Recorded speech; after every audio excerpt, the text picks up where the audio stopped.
Hello, Musty Hobbit here. We're back with another hangout. We went a week without because of E3, but we are looking forward to another week. There's probably a fair amount of stuff that we need to talk about coming off of E3, and I anticipate we'll have a fair amount of that. New Overwatch map dropped. Just getting everyone invited here.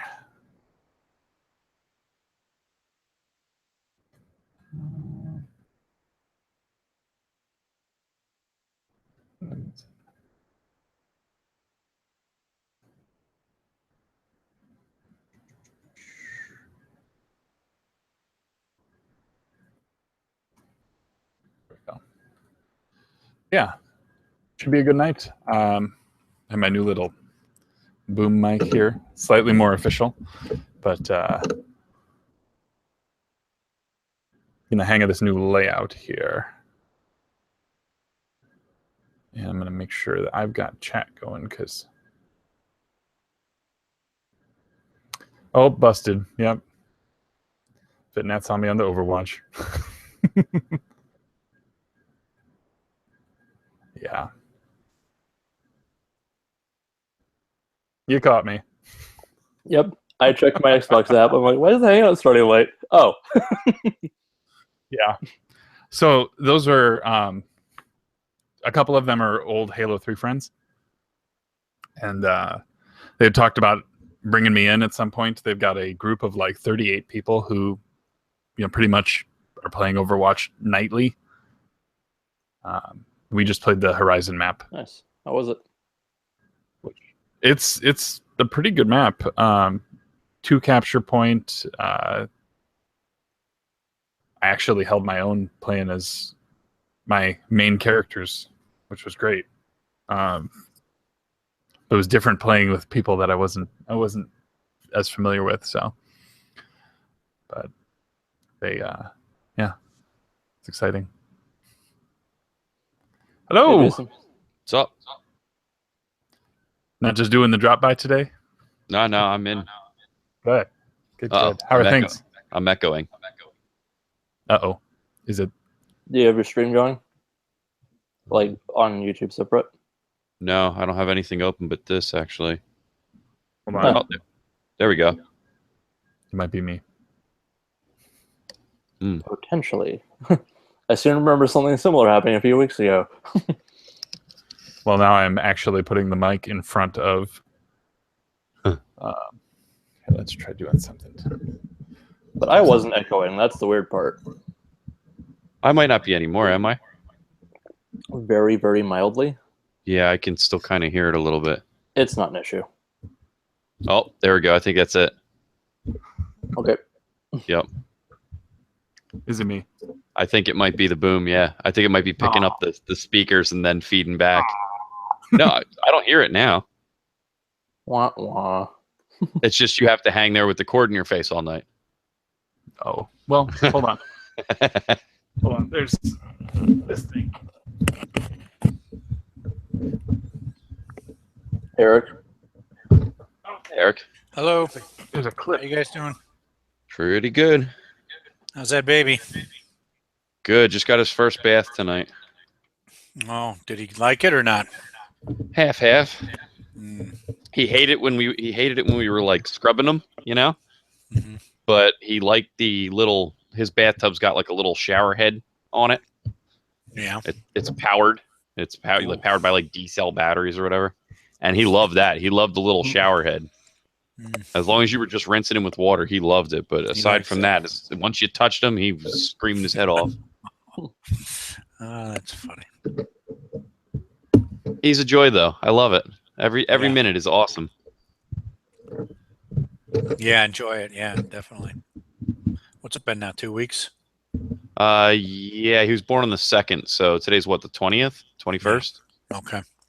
Almost 3 weeks now. Okay. Yeah. Friday will be 3 weeks. I was actually supposed to be working tonight. I was actually supposed to go into work in about an hour, but they canceled and pushed it back to tomorrow. So Great. Awesome. Yeah, I'm excited. I got to hang out tonight. Yeah. I got to pull a double shift tomorrow, though. I got to go in at 6 and then have to go back in at midnight. So, but hey, it is what it is. Been playing Zelda all day. Nice. Got that mic situation solved, Musty? Maybe. Is that Yeah, better? sounds pretty good. Okay. It's out of screen too. Yeah. Did you just get a mic guy just like, Well, try to kinda keep it out of now. frame. Yeah, like in the movies, he's sitting there talking, and the mic just kind of drops and bops him on the top of the head. It could still happen. Tighten up the clutch on that. But yeah, I got this now. GIF incoming. Like, ooh, an idea. Was that for the E3 wrap up? Is that what the new mic was for? I picked it up because I wanted to be able to sit back and not have to be in the mic. I So I got could you. have the mic in. I could have the mic in my face. Oh yeah. But I think I will find a good use for this whenever I can. If I could only feed this directly into my phone, but I don't know if there's a way to do that. So yeah, sorry this started about an hour late, but I had old Halo 3 friends ask me to come play a couple rounds of Overwatch. So I love how Halo 3 is considered old. well, it's been 10 years. I know, that's scary, but Like, it's still the isn't new it? one to me. Halo 3. Oh, that's the new one. Of course, there's been 5. Now, isn't there a Halo 5? Yeah. Mhm. Okay, so I guess it's the middle one. I know there's Reach and ODST and all that. Yeah. I bought Halo Wars 2. Oh, we got dual fit nads. And I Oh. still haven't played any of them. One's waving, one's Oh. not waving. Yep. My Wi-Fi crapped out on me, I guess, so I plugged in wired. It's a clone FitNet. The Cartridge Club clone saga.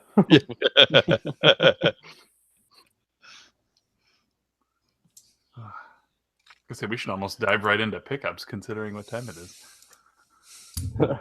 I actually have pickups this time.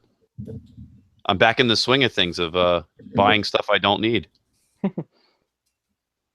Oh, I've got a few as well. Me too. I've been playing Zelda like crazy. This is ridiculous. I'm like addicted all over again, and I don't even know why. Which Zelda? The new one. Oh. It's just I wasn't playing for a while, and then recently I picked it up probably, I don't know, a week and a half ago or so, and I can't stop playing again. Which system are you playing on? Oh, Wii U. Wii U. Okay. The one everyone's playing on. Except for maybe Yeah. 2 people. Well, we were starting to feel a little left out because everybody's getting a Switch now. Eh, No. I But couldn't buy I one think if I none of wanted us it. have one. I don't have one. You're right, but the pull is strong. Like I'm Yeah. legit. I'm legit ready. Yeah, Yeah. I checked several times, and it's just like I could not buy one if I wanted to, unless I wanted to buy from a third-party seller for $600, and that's Yeah. Amazon. They've been Yeah. showing up like crazy near me. Like all the stores near me have had 2 and 3 and 4 of them at a time, and they're Yeah. not really selling out. But I Yeah. haven't been back in the past week since E3, so I'm sure that's Yeah. not the case anymore. Yeah. Well, after E3, I went to Walmart and they didn't have any, and I haven't been since. So, Well, like P1 got his, and he kept secret for longer than he needed to, and now P2's got his. Mm-hmm. Oh, P2 grabbed one too. Well, yeah, So when I say everybody, I mean P1 and P2. Yeah. And everybody else who got it, 3 months but ago. I have the allure is there. Like the stuff that I wanted to hear, I heard. yeah, Like the support looks like it's there. yeah, looks like it will be there eventually. I mean, I think we all figured it would be. I just Yeah, you needed to yeah, see a the strong thing- showing, yeah, and then they go and do exactly what they did last week. yeah. The thing everyone forgets about when a new console comes out is that every console before that had a crappy launch. It was That like is true. one to 3 good games, and then nothing for months on end. The amazing thing is how much people bash new systems coming out without a whole lot of release titles. Back in the day, you had like 2, 3 when systems came out. When the N64 launched, you had 2 choices. Yep. And when the Super Pilot Nintendo launched, I think you had like 6. It was. Yeah. I think it was 5. Yeah. I think I have like all but one of the ones that launched on the Super Nintendo. Not even intentionally. Just But people happened. bitch now, and there's less than 10, and it's like, are you serious? Because it was Yeah, it's like the 360 had like 17. Yeah. Yeah, the 360 Yeah. had a lot. I mean, Look at- unfortunately, the 360's launch was kind of weak, though. Like, the game lineup was pretty Yeah. terrible. It had a lot of games. It was just terrible. Yeah, full yeah. auto. Woo! That's true. Well, like Condemned was probably the best of at least of the ones that I played. I still don't have that. I just sold that to a friend of mine yesterday, actually. It's good. I don't know how well it holds up now, but it. I'm sure Yeah, we'll it's pretty- find out in it's- 3 years or so. I hear a lot of people revisit it now and enjoy it Yeah. now in hindsight. Yeah. It's like, Well, now you'll be able to revisit Xbox games soon. yeah. I doubt the lineup for that's going to be long. I figure we were talking about that yesterday. I would imagine it may be as much as 30 titles, and that's probably it. That's still way. And I'd be fine. I would be Yeah. fine with that. If it was all the first party stuff, Yeah. give me Crimson Skies, and I might be fine. Yeah. Crimson Like, Skies might have me buying an Xbox One. I mean, Really. I absolutely adore Crimson Skies. I And think, if the multiplayer gets re-upped, Yeah. Mm-hmm. yeah, being able to play those on live again yeah. would be like that, and Bloodwake and Fusion Frenzy. Stubbs the Zombie. Stubbs would be good. Jet Set Radio Future. Yeah, both of those. The Sega GT was the other one on that the combo disc. Battlefront, like original, that's not going to happen. No. I think you're probably going to see a lot of games that are already out in more modern formats, like Forza and Halos and stuff. You'll Yeah, probably Halo. see backwards compatibility with those. Yeah. You'll get to play Forza 1. You'll get to play the Project Gotham Racing, stuff like that. Stuff that's had more modern entries in the series. They're probably Yeah. going to rehash the old ones, like open them back up. Yeah, I think Phantom Dust was their test. Because that came out for free not that long ago. Phantom Dust is a good game. Well, we all have it downloaded now, so I didn't- should probably try it. Yeah, I didn't try it either. It's like, oh, free, download. They even gave away like weird DLC points for the multiplayer as part of games with gold. I'm like, okay, I much would have rather another game, but okay. Yeah. I wouldn't mind seeing. Actually, that just reminded me. Phantom Crash. I wouldn't mind seeing that being opened up. Has anybody ever played that? Don't recall. I haven't played it, but I don't know what it is. It's a mech game that's very similar to Virtual On. Ooh, It's an arena-based mech game. okay. Very fast-paced and extremely fun in multiplayer. It's kind of under the radar. Most people don't even know it exists. It's the hipster arena mech fighter. Yeah.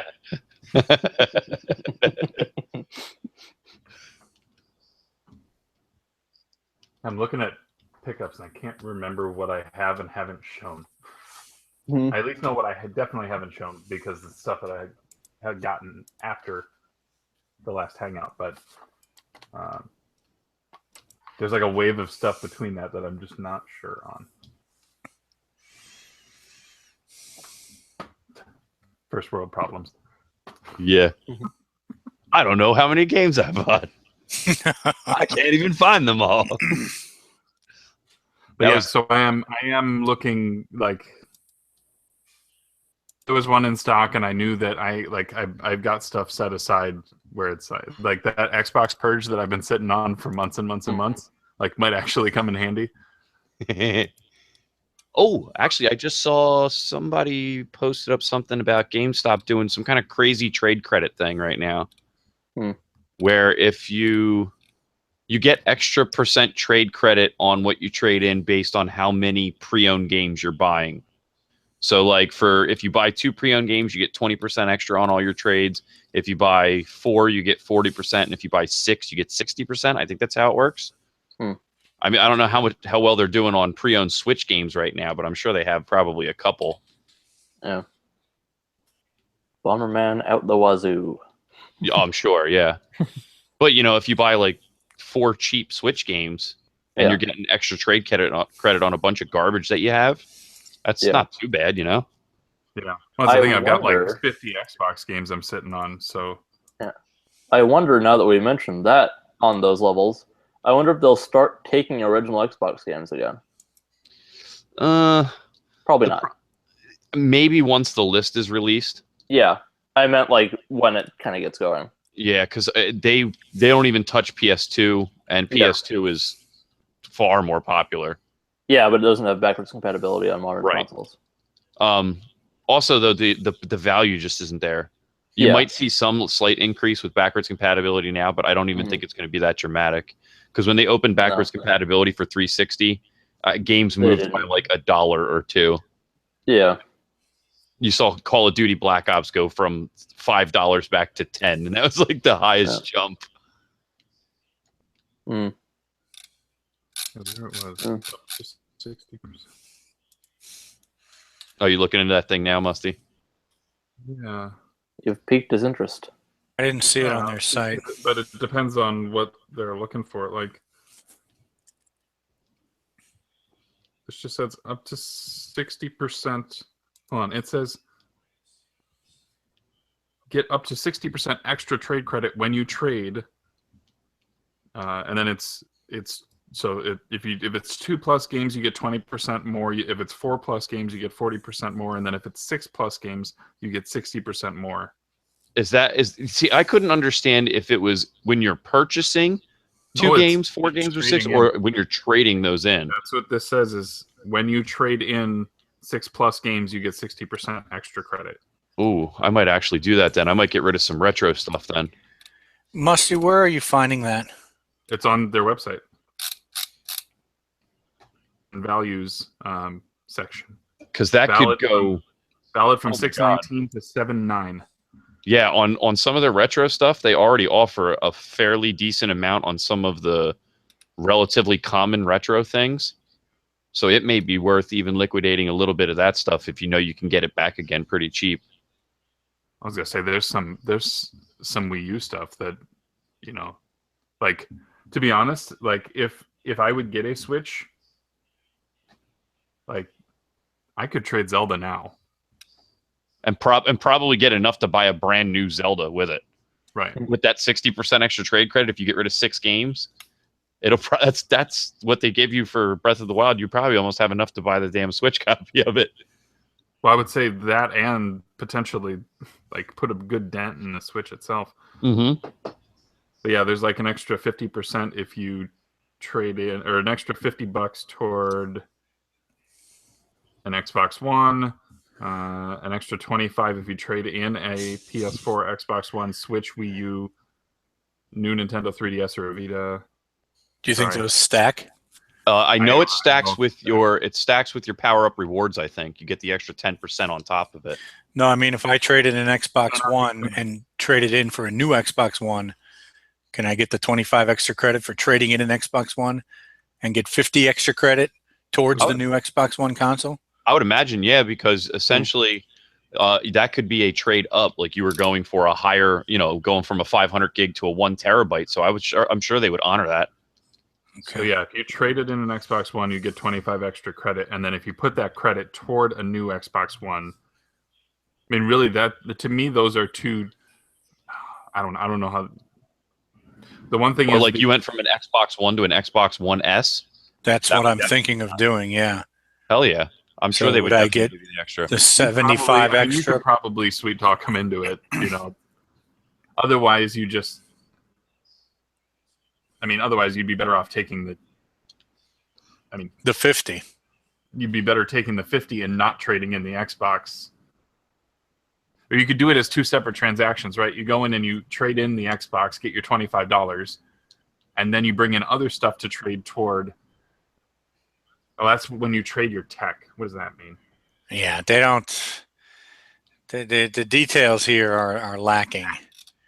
Yeah, well, their website. Oh, here, there's more down here. Let me see what this says. Actually, honestly, believe it or not, you're better off when the details are lacking, because then when you get there, that's no joke. Then when you get there, the employees that they have are usually oblivious to how things actually function, and a lot of times they'll ring stuff in incorrectly, and you'll get the better deals. Okay. It does happen quite frequently.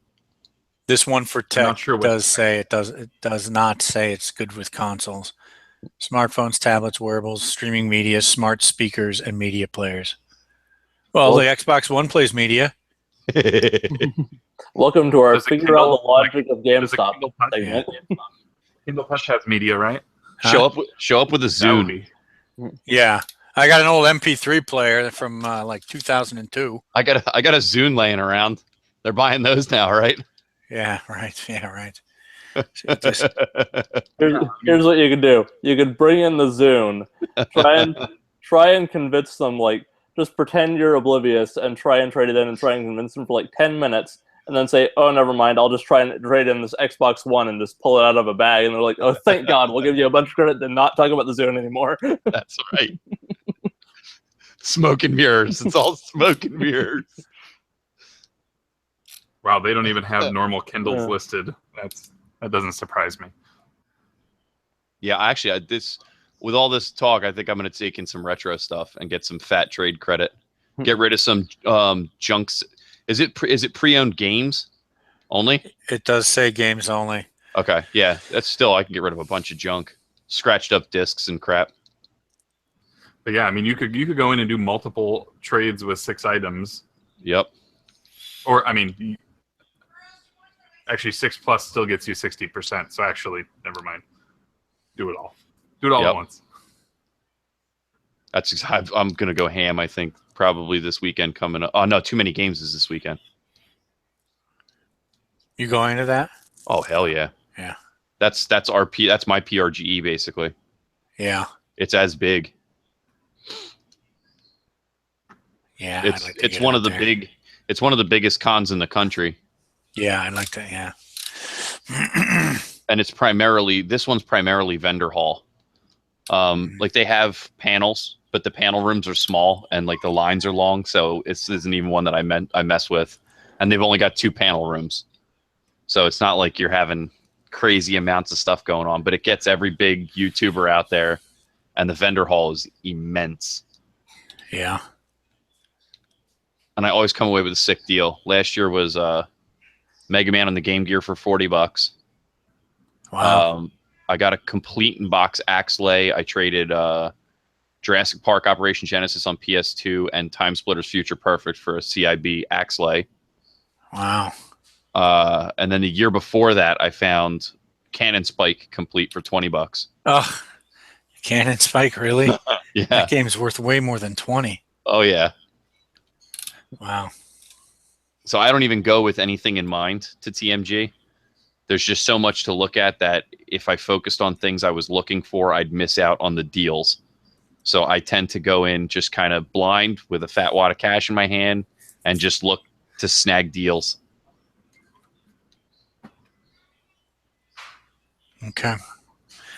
Well, I'm gonna have to look at some trading in some stuff here. But yeah, I'm in on the Switch. I mean, on top of the fact that I pre-ordered a 2DS XL. Oh, when does that come out? End of July. I want one. Cool. Yeah, they managed to have pre-orders still, so I'm at GameStop. So if they didn't, I was going to try my local shop, because when I mentioned it to them before, they're like, "Oh yeah, no one's really coming in and asking about them." I'm like, okay, well, if that's the case, then I would probably be able to get it there. But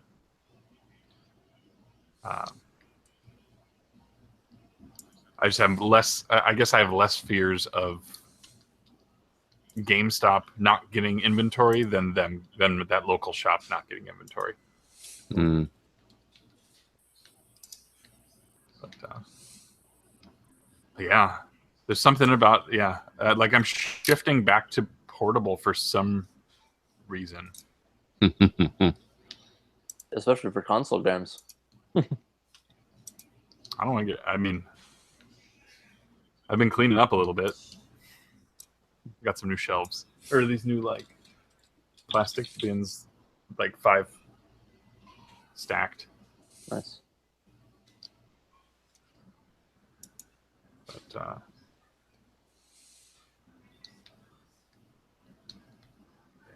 I was making a Final Fantasy joke.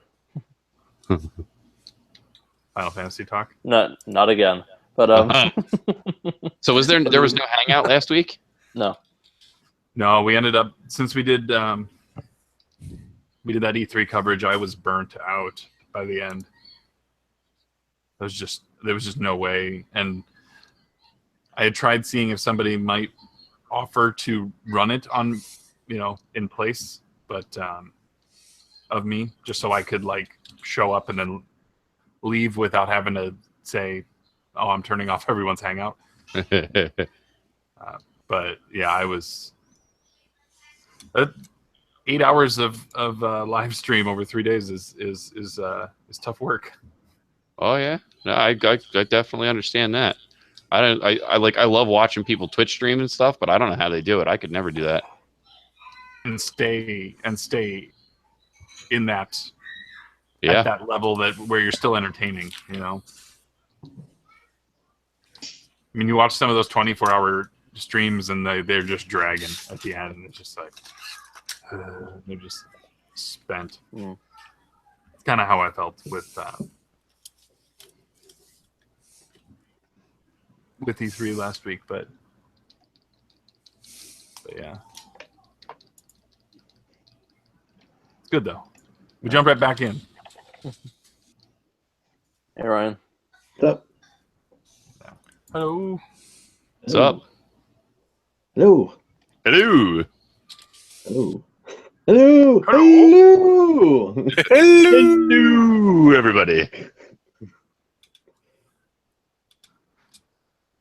So did anybody see Creepleet's newest pickup video? No. To watch it yet. Nope. He was talking about getting burnt out on doing conventions, like being a seller at conventions.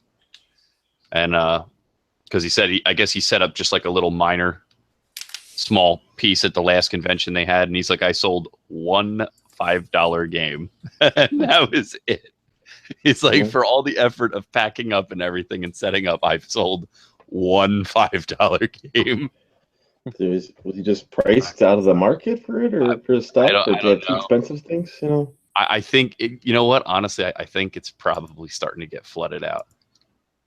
I mean, think that's you could be right. The only thing is, like, I kind of, maybe with like how Midwest was, I saw a lot of like, I didn't see a lot of like heavy hitting things, very pricey things moving.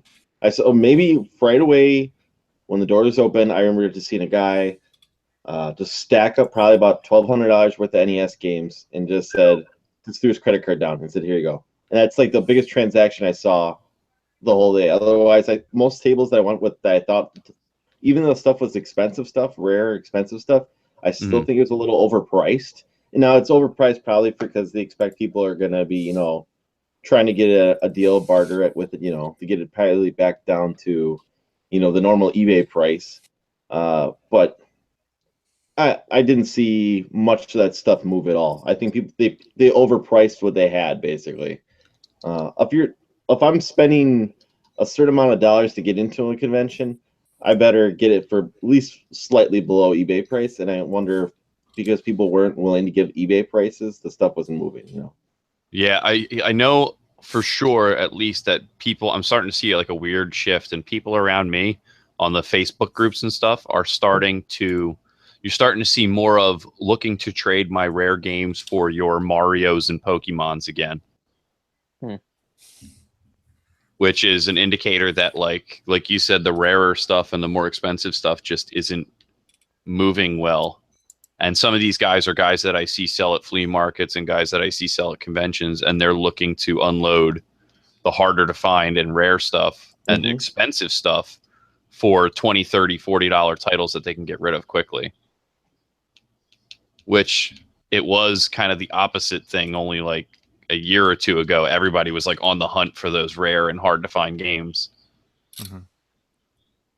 I've seen terrible. Mostly, I think you might have seen it, especially with I know you saw probably at least once at Midwest where the guys weren't giving you a fair deal for like a trade, basically. Oh no, yeah, the guys. Well, it's the Buster Douglas guys. Yeah, but no, there was a few other guys like that too. Now, granted, those the Turbo guys, whatever they're called, Bad Graphics Gaming's, they actually gave my buddy actually a pretty decent deal. Granted, he still like it was almost on par, where he took the slight hit, but he got what he really wanted for we got Snow Brothers and a couple Turbo games. He traded a few really rare SNES games. I don't know if they're really rare, but they're very pricey. Buzzy and Jay are actually really good to deal with. Yeah, I've like, dealt with them at a couple shows, and they always deal fairly.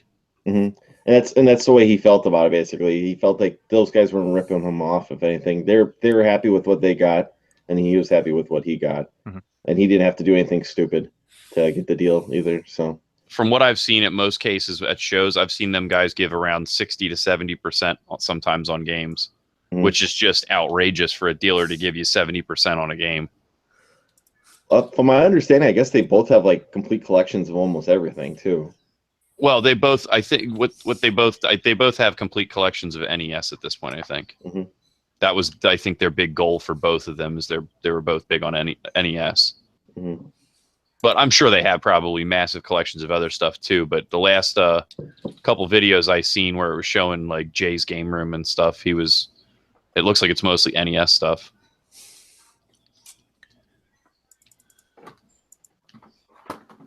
Brian, I'm hooked on Zelda again. Yay! What the hell is going on? Like, and I'm surprised at how much. Like, I'm going back and going for completion at this point, and I'm surprised at how many shrines and Korok seeds and stuff like that were blatantly obvious that I missed. I'm going back through, and it's like, what the hell? How did I miss these things? Well, there's a couple that I really had to use a guide to find. Like, I didn't know how to get that. I knew there was one there, the Blood. I don't know if you got the Blood Moon one yet. I'm still working on that one. I can never get back to the spot fast enough because the Blood Moon, when the Blood Moon goes off and you actually see like the cinders in the air, it's gone within basically real time, 2 minutes. You like actual physical in time, your time. Even after she announces the Blood Moon's rising, you still have 2 hours game time. 2 hours game time. So you can see it rising. So you technically have like 4 hours because it's from 9 o'clock to like. It runs from 9 to midnight. I think it might run a little bit longer. It might run 9 to 1. Oh, it might be 1 o'clock. It might be 1 o'clock. Okay. You might be right. Yeah. But I never looked to see the moon. And by the time I noticed the cinders, I never have enough time to get to the location because you have to like glide a good long distance from the closest shrine to get there. The way I did it is I didn't worry about the moon until I saw it. So if I saw it, I would stop what I was doing, and then there's a shrine not far from that one. So I would hover to that shrine and then just sprint. Make sure you were whatever, because you have to be just in your underwear with no weapons and everything. So you just just do it, and then you just sprint with no clothes on. Try to dodge there's a Minotaur. Yeah, I never make it in time. So that's the only thing I can recommend. Basically, is like just don't worry about it until you'll eventually see the moon start rising, and then you still got time because it's not even like you'll see it from like 8 o'clock rising, basically. So well, yeah, that's the thing is I'm never looking up at the sky. I'm always like focused on what I'm doing, so I never notice when the moon actually comes out and stuff. And you don't lose any time when you warp to the other thing either. No, not at all. I'm at like 98 shrines and like 250 Korok seeds, something like that. I can't believe there's 900 in this game because like my map is littered with Korok seed locations, and I can't even believe that there's any more out here to find. And I don't want to destroy my map unlike Colleen. I don't want to take a red marker or whatever and draw over my map. I would just print one off of like online and do it. Like, holy crap. I just can't imagine there's that many more. I've got so many already. It's something that I would like to do, but I was thinking maybe when the DLC comes out, maybe I'll continue on because it's apparently in-game DLC. So, yeah. Well, I got like 23 shrines left to go. Then you can get the green tunic. A lot of them are shrine quests that are left. I think actually almost all of them are shrine quests at this point.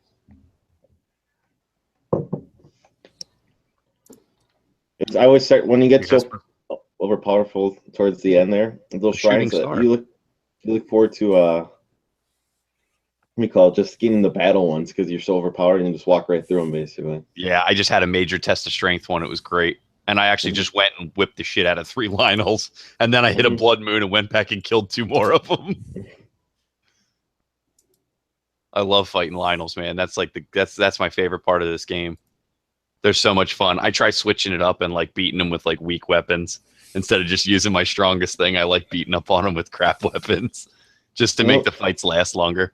I found the weapons that weren't a sword to be the most fun, like the boomerang and the spear. I love spears are great. So when like the people are coming at you on horse, you just chuck the spear and throw them off. You know, great. Yeah, I've been screwing around a lot with just random stuff. It is kind of fun using different weapons and stuff, throwing moblin arms at people and like. Yeah. You guys want to do pickups? Yeah, we can do pickups. Who's going? Go ahead. What you got? I can go. Okay. So, hold on. I'm chasing a shooting star right now. There we go. So, part of my Father's Day weekend was that I got to. My wife had something going on in downtown, and so I dropped them off and then went driving around for a little bit. Hit up Goodwill and then a secondhand shop that I normally go to. At Goodwill, I found a loose copy of KOTOR for $2. Is a duplicate, but it's in good shape, so trade. Also found there this Rocketfish cable, component cable that has PS2 and 3, Xbox 360, and Wii. Nice. Yeah, and these surprisingly these are long enough that you could hook all 3 up simultaneously. That's nice. Switch box for which one you want to use. There. Switch. Yeah. At the secondhand shop, got a. Once I get the label off, it will be. But this is like Joe Kindish Crimson Skies. Nice. And You can use that in your X-Bone. Those might be worth picking up now. You're going to see the price climb up. That's like the first game for the bone. I've got like 2 or 3 copies of that now. Yeah, so it's in like they put the hard live subscription kit card over the manual for me, which was nice. Nice. Keeping that manual. Does anyone have a problem with Joe doing his manuals backwards? His manuals backwards? With turning them around. It bothers me. It's OCD. I don't like it at all. I hate it. Why does he do that? So it Does he doesn't really fold keep up, the front of it in good shape? or he doesn't want the case to catch a fold and. Oh get it yeah, back. you roll the edge of the manual up basically. Yeah, I've done I that plenty of that. times. Especially being in Canada with the freaking French manuals that are longer than the other ones. Those are a pain in the ass. They're enormous. Yeah.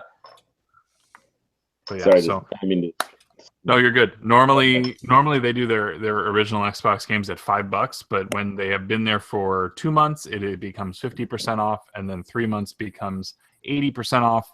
Plus, they were doing a special 10% off for Father's Day. So this had been there for over 2 months. I got this for $2. Sweet. Very nice. And then I got this is an upgrade, and this one's complete. Halo 2 in much better shape than the one I have. I think this was from the same owner because it has the same date on it. So I also got this for $2, and it has the extra DVD, it has the extra manual, and all of that in there as well. But yeah, far better shape. Yeah. The one I had didn't have the sleeve. I never see it with a sleeve, and I never see it in good shape. Yeah, I'm pretty happy with that. So $2 on that. That's awesome. And then I got this because it was funny. Because I knew you guys would think it was amusing. ooh. Oh, I have that game. And so this was marked at $8, but it had been there for 3 months, plus 10% off. I got it for 80 cents. Nice. Wow. That's that's the precursor to Rub Rabbits. What's a rub rabbit? Rub Rabbit's the it's the sequel to that. Interesting. Gotta find I that then compilation. I then proceeded to go to GameStop. They had, I don't know if the deal is still on. I think it may have ended yesterday. They were doing 4 for $20 on select used titles. And so I went through the list and I actually found some things that were pretty awesome. One of them happened to be Oh, nice. Wolfenstein. So for no manual, no nothing but the game, but $5, I'll take it. And everyone else was talking about it, so the timing was perfect. Wait a minute. Haven't you been playing that all weekend? Yeah, I got it on Saturday. Oh. Okay. Sorry. I thought you said yesterday you went there. Oh no, I think their deal ended. Yesterday. Oh, right. Yeah. Okay. And then I passed on this because this had a pretty steep digital sale a week or two ago, and I passed on it. So I ended up finding Dragon Age Inquisition for $5. Oh. Huh? And then I grabbed Dark Souls 2. Nice. And Heavy Rain. Wow, Dark Souls 2 was in the 4 for $20. Yep. I saw it too, and I thought about it. Does it have a manual in it or no? I don't think it does, but yeah, I don't think the game comes with a manual. Sadly, no. Okay. I was looking at it, but I couldn't find any other games that I wanted with it. So Heavy Rain though does. Manuel. Despite the god awful red case. Yep. Yep. Swap those out. So and then I grabbed this because if E3 is going to teach me anything, it's that I need to play the first game in every series that they announced. So I got Ori. Nice. Paid going rate on this, but they had it. Mm. It was there. I was happy to get that. And then these I picked up today. This one will probably be, I don't know if this is a label upgrade or not, but I got Kingdom Hearts 2 for $388. Nice. And Devil May Cry 2 for and this one has, like, apparently there's 2 discs and a nice looking manual. It's a bad game though. Might have that fall out of there. There we go. But yeah, I think that's everything. Like I said, there was stuff that, like, because we haven't had a hangout in 2 weeks. I can't remember what I did or didn't show last time, and I wasn't about to go watching the previous time that we had a hangout to remember. I had that same problem tonight. Yeah. So I figured I would just show you this, and the stuff that I didn't show, I guess, will just be a surprise whenever I actually do a pickup video again. Did I miss anything before that cable you showed? That's Or the was that, Republic disc, I think. Only. Okay. Yeah, the Knights of the Old Republic disc, right? Yeah. Yeah. Okay. Just checking. Yep. Ta-da! Should I go and get my stuff over with, or does someone else want me to go first? Doesn't matter to me. It's up to you. You can go if you want. Sure, I'll go. I don't have control privileges right now. Yes, you do. Do I? Oh, there, I missed the button. There we go. So, I went to thrift store at some point. Don't remember at this point, but I found a couple random Star Wars things. I found a Finn puzzle. For like $3. It's brand new. It's like the bag inside is sealed, so I'm like, oh, what the hell? And this was not sealed. Actually, no, this was $3. The other one was $5. But still, the tin alone is fine. But I found the Episode 1 collectible card game. I didn't even know it was a thing. Not customizable card game. And of course, it is missing a single card. One singular card. I counted in the store. And was like, you know what? Screw it. Doesn't matter. But also there, I left some games there that I don't remember the titles of that I shouldn't have left, I don't think. But I grabbed these paddle controllers. Nice. I believe they're for $2,600. Yep. They were They were for $4.50. I have no idea if that's worth that, but I never see these. So Yeah, that's a pretty good price. Yeah. So I'm like, I don't see those, so I'm gonna grab this. But that ends the thrift store stuff. No, it doesn't. I also got I can't remember how to pronounce this movie. Ip Man. I keep running up against that wall. Ip Man or whatever it is. Anyway, IP man. I think it's like Yip Man or something. I don't know. Cool movie. Figured I'd grab it.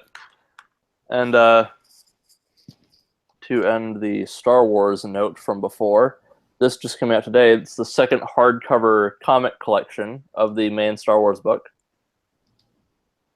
So that's awesome.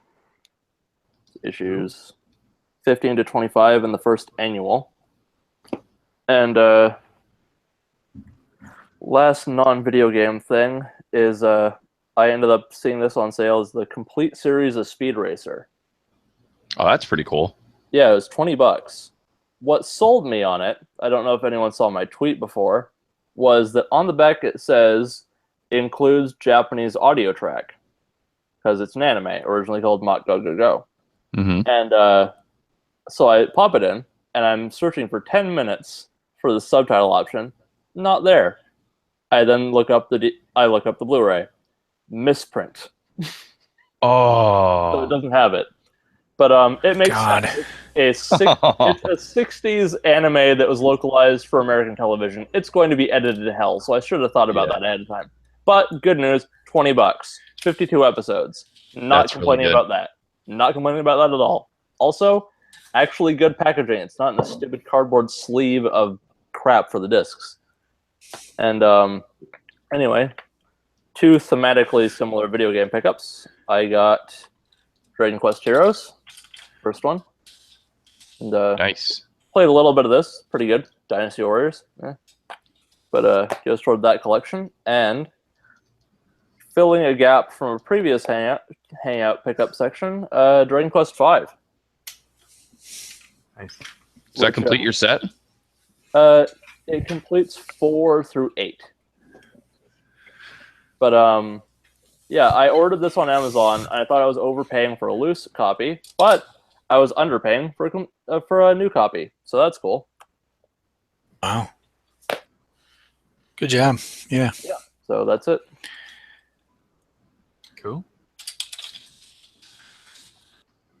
Yeah, I still need 9 and the 2 Monsters games on DS. That's all I need. And I do not care about that much about those, so that'll keep until I find them for cheap. So I got some stuff I guess I can go next. Okay. I will do this first, I guess. Okay. So I was this is from a couple weeks ago. I was stopped at Half Price Books after work on a Friday because there's one right by my work, and just killing time, hitting up Goodwill's on the way home. And I stopped at a Half Price Books, and I found this sealed, and I picked the one up for my buddy because he wanted a book copy too, because they had 6 of these books, and it's Mega Man Robot Master Guide, Field Guide. And That's pretty cool. It covers every single Mega Man 1 through 10. It's got the Game Boy. The Game Boy games are covered in here, the bosses, and I believe Mega Man and Base is in here. Basically, it covers every single boss, what their weaknesses, what their strengths are. So it's a cool book. It was only like $5, so I figured that's a worthy pickup. Essentially, it's still sealed too, brand new. And then I picked up. I was driving home on hit up a Goodwill, and I had this from the previous whatever day, but it was Customer Appreciation Day. So like everything was 20% off for being a customer there. Plus, I got like another 10% off scratch off, so making it a 30% day off. And I found another Game Boy Advance 101 model With that sweet GameStop sticker. Yeah, I know. But it was cheaper. It was cheaper than the one I previously paid for. This one was about $10.50 with the discount. That's an awesome deal. Mm-hmm. Yeah, so if you see the 101, I don't know if you can see it. It might be. Is the screen in good shape? The screen is, but here's the thing: it is missing. I'll show you my other one here. So it says, Game Boy Advance right there. If you can see, that's my screensaver. You can see the Game Boy Advance right there. This one doesn't have that. So, and there's a void sticker right here. So it makes me think this thing was opened up, but it still works. It's in really good shape, and I'll show you. I'm just leaving the brighter mode.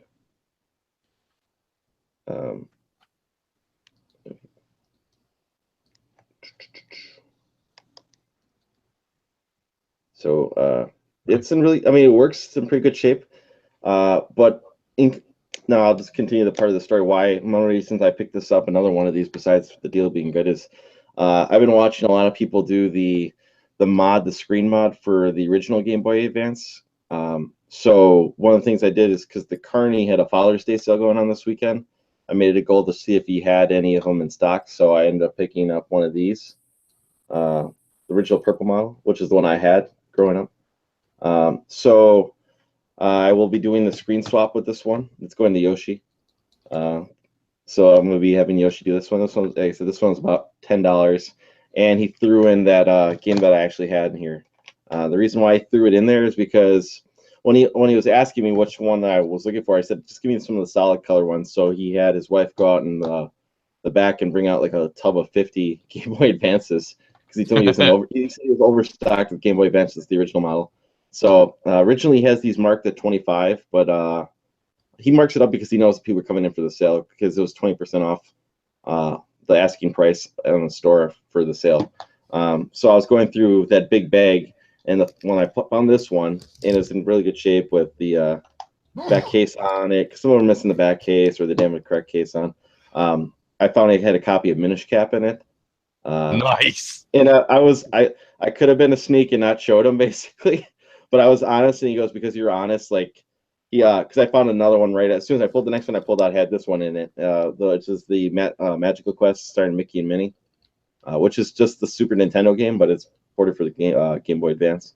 He goes, you can just have that one for being honest. So I took it because decent game, and like I said, like, I know a couple people who won in that game too, but he's always been really nice to me, so I don't want to screw him over, try to be a sneak about it. So I picked that up at the Carney sale, and I picked this up at the Carney sale. And I've been looking for this since October. This was on my list for Portland, but I got finally the last Mario Party I didn't have, which is 9. I don't even think I've ever seen that. I see it every once in a while, but it's always so overpriced. It's always like $40 plus in stores around here. And I got this for about $30, so I was happy about that. That was my price I had for it in Portland. I couldn't get. There's 2 guys who had it in Portland, and they would not come down to 30 for it. So I was happy about at least getting it for 30. I got this for 10. So I was happy about that. And what else did I get here? I got some. Well, this is kind of a pricey pickup, but the reason I decided to pick this up is because I'm starting to get into fighting games again, and Marvel vs. Capcom's coming out soon. And I've been wanting a new one of these for a while, so I ended up picking up the Mad Catz Street Fighter Tournament 2 edition stick. One thing about what's great about this stick is that it's got a button right here, and that pops the top. And this one's like, the reason why these have skyrocketed up to about $500. And I won't say how much I paid for it, but I'll say I paid probably less than a quarter of that. I found it at a GameStop. It was I don't have the box with me because I don't know. There's no need to bring the box, I guess, up for it. I still have the box though that came with it. They had it at a closeout price because somebody returned it, and I guess like because I didn't want to drive the 50 miles up north to pick this up, and I called GameStop and say, hey, can you ship this down to me? Or I had to go to the store and have them call it to ship it down. And I guess when I went to go pick this up, they said they had already 4 calls because they saw that it was at the building I was picking this up, that people wanted to get this one because, like I said, it was at that closeout price. Yeah. And the reason why it skyrocketed is because Mad Catz went out of business in April. Yeah. And like I said, because it's one of the more top of the line fight sticks, and it's like 100% customizable. So You can swap out the buttons easily by just turning the knob right here, pulling out the cord and turning the knob. So you can put any color palette you want. You can take out this cover art right here and put in any cover art you want. There's templates online. I think Mad Cat even has like a PDF format where you can design it any way you want. So you can swap out the stick if you want. I already swapped out here and put an 8-sided joystick adapter here. So it's got extra button holders. So if you want to swap out your buttons, you can put it in there. It's got a screwdriver set right here for swapping everything out. But that's one of the main reasons. It's really rated one of the better sticks too. So, and like I said, ever since this Mad Cat's went out of business, these have jumped up significantly in price. So, because I guess they were planning on releasing one for Tekken, and then they had to cancel it because they went out of business. So, it's got, I guess, like hooks for tournaments that you carry around. It's got a screw-in cord right here too. So I'll just show that real quick here. But yeah, I know it's a more pricier pickup, but I figured for that price it was going at, it was cheaper than most fight sticks I see online, and it's in brand new shape. So like I said, it's a clean. I like how easy. I want to change out some of the buttons. I want to change out the art. I plan to really mod this up. I already started with the fight stick. I might swap that out even too, but I have my 8-sided stick now in here. And I know I plan on changing everything up about this, like with the color palette, the buttons, and everything. But I still haven't decided on what I want for a palette for that one yet, for the background. I'm gonna have to keep an eye out for those things. I didn't know they were going for that much now. The Mad Cat ones, the tournament edition too. There's a couple different varieties of those ones too. But I think even the PlayStation 3, I know there's an Xbox officially one, and you can swap out. There's a board swap too, where you can swap it so it works for every console, even the Wii U. It'll work for the Xbox One, the 360, PS3, because this one works for PS3 and PS4. And then I bought a Brooks Super Converter so I can use on my Xbox One, so I can play Killer Instinct with my fight stick then too. This also apparently works too if you can sync your PS4 controller to your Xbox One if you want, and you can use it wirelessly. Then after you just do the swap, as long as you leave this in a USB port.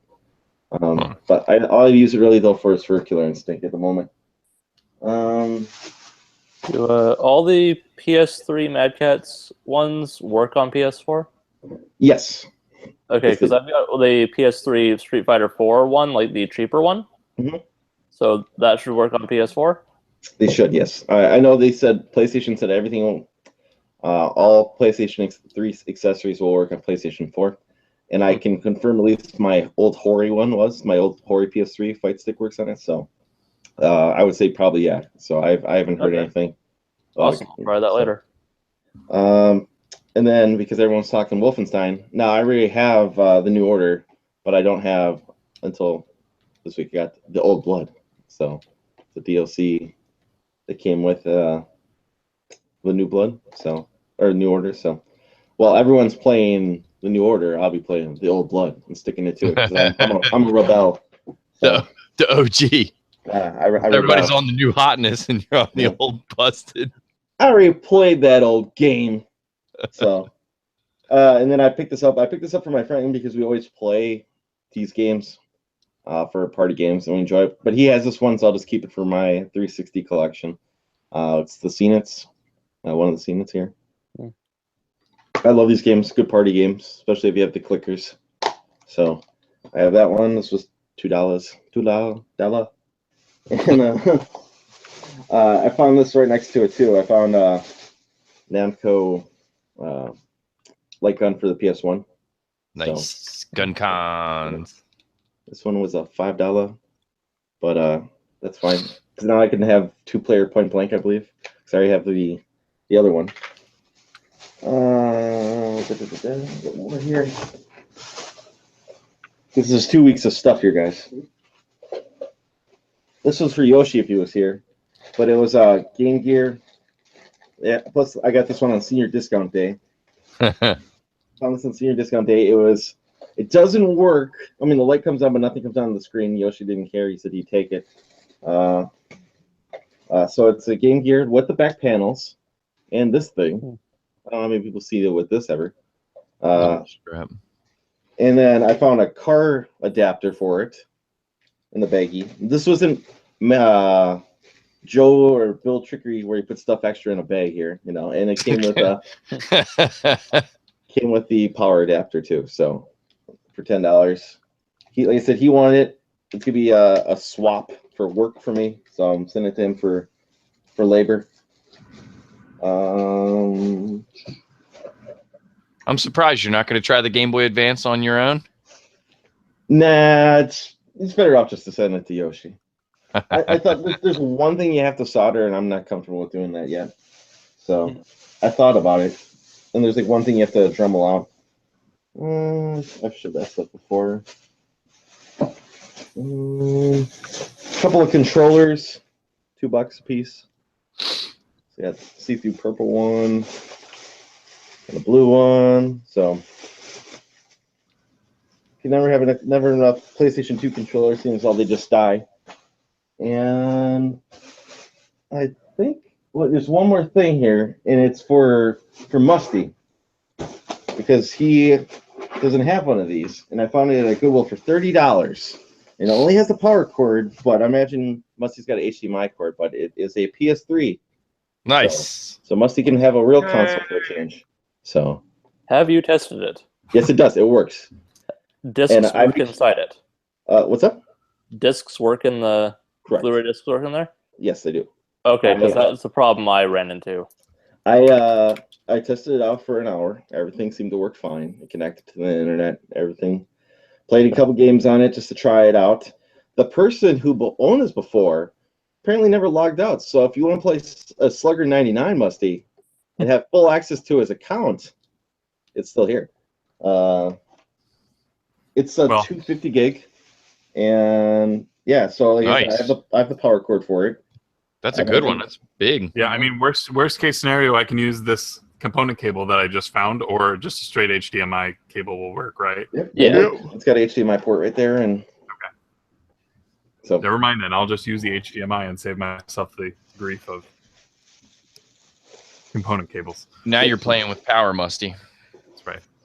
So yeah, so that, I mean, it works. I asked the guy even before, because there's no way they would could test it in the store. The only way they could do is just to plug it in to see if it powers up, which it did. And I asked the guy, I was like, "What's your return policy?" And he said, "You have like 10 days." So I came home and I tested it out, and it works. So hooray! Hooray! Yay! So, yay! That's it. That's all I got for 2 weeks.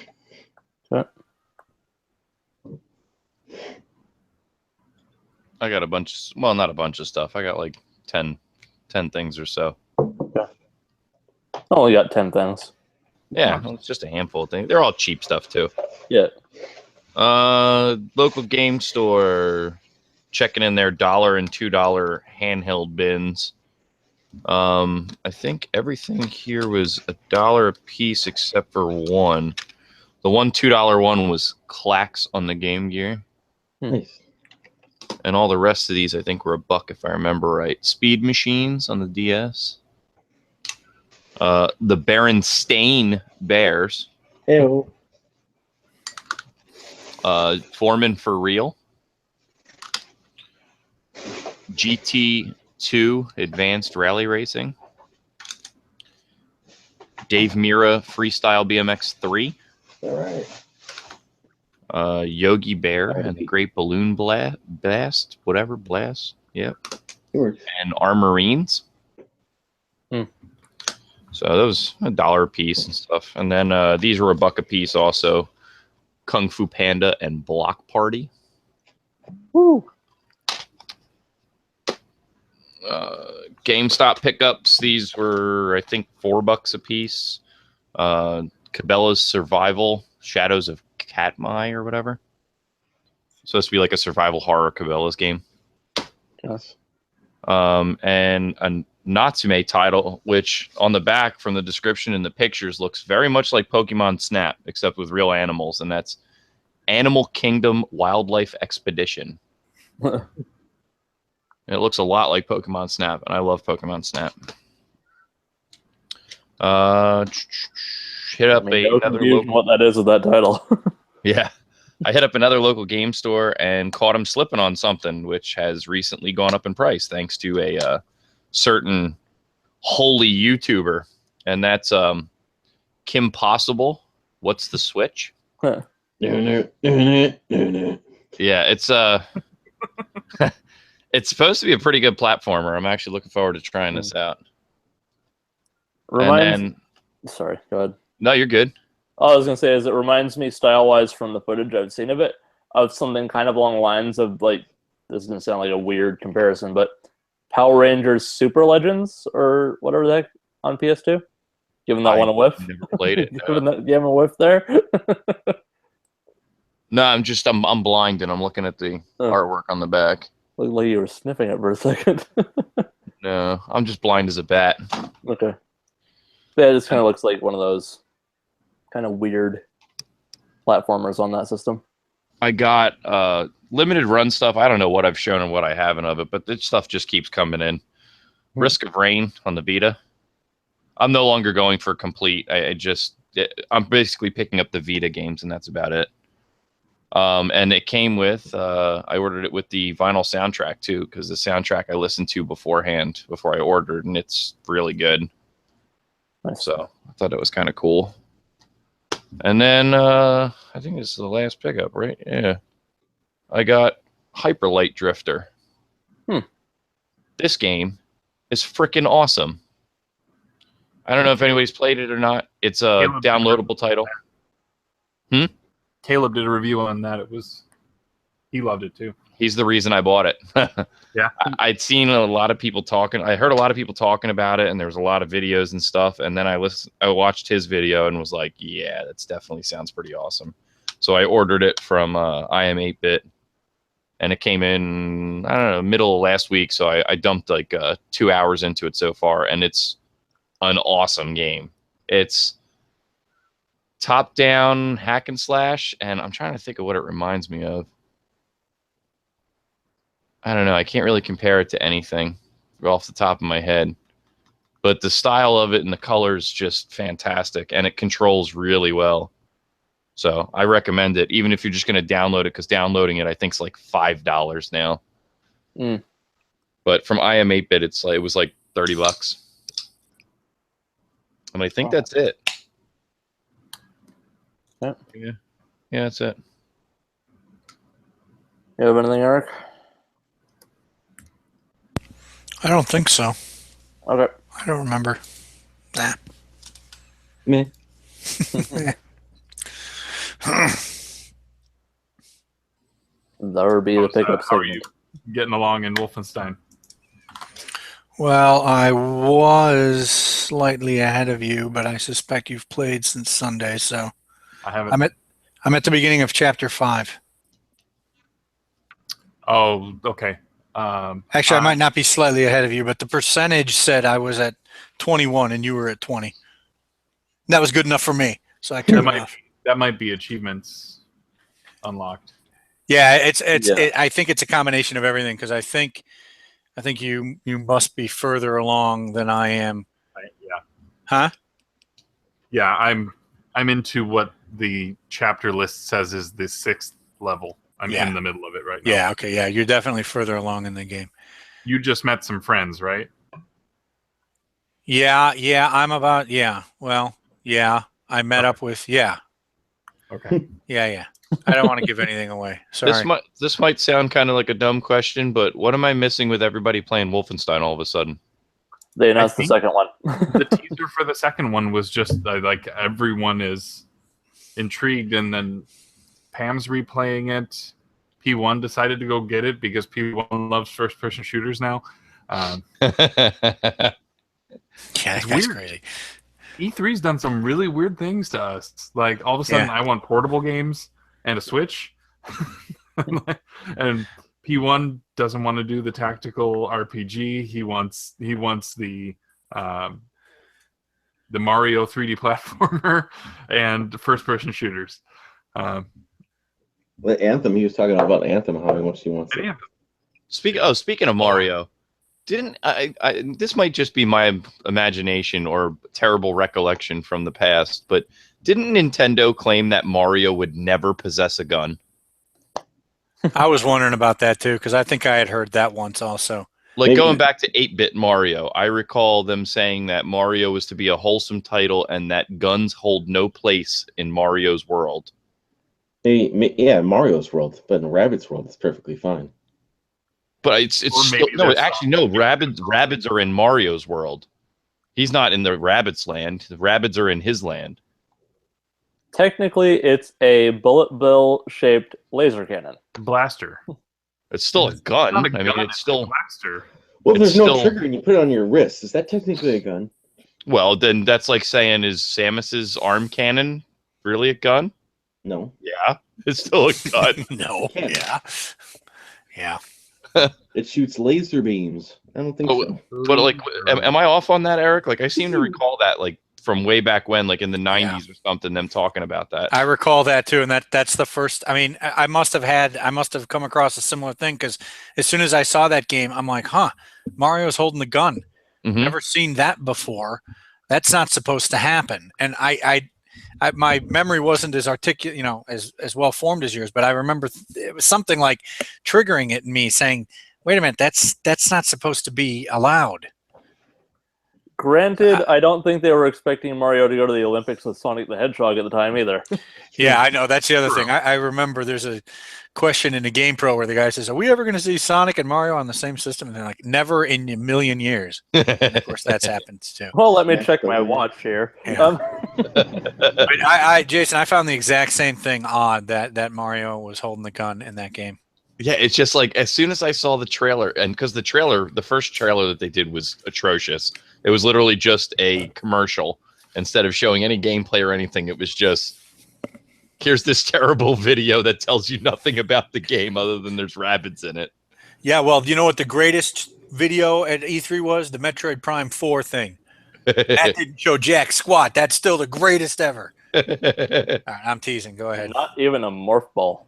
I don't care. Greatest trailer ever.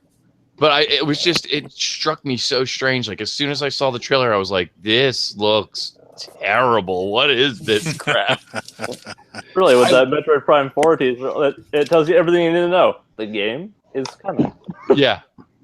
Because I love the Mario and Luigi series. I love Paper Mario. I love Super Mario RPG. But this is not that. And Actually, does not look good. Did you see the Superstar Saga announcement? No. They're releasing a 3DS kind of update to Superstar Saga. People are kind of iffy on the graphical changes because some people say the old one looks better, but it's just kind of like whatever you want. And they are adding a new, like, some sort of Minions-based story mode that's on top of that. Like, you're basically getting a bonus game campaign with it. Rabbits. Mario and Luigi Superstar Saga. Oh, they have minions. Sorry. Yeah. That was a Game Boy game, right? Game Boy Advance game Yeah. initially? Yeah. Yeah. Okay. But and I believe it's going to get physical release. So that's cool. I've never played that, so I'll probably get that version. I don't remember what the other campaign's called. I'm sorry. Oh, Ryan, you should post that list a couple weeks back when we did that list of portable games. Mm-hmm. I don't know if I still have the if you Excel. had posted I still have the Excel somewhere for it, so it's on this Yeah, computer that I'm you streaming can off. either like cut and paste it into the forums or send it to Curtis or something like that. Okay. I think I'll do posting that. in the forums would be a good idea, but I'll I don't probably know just how- cut it out of the Excel and just paste it that way or something like that. yeah. I don't know how well Excel cooperates with Mhm. the forum format, but I can play around with it, take care of it. I haven't been on the forums in like a week.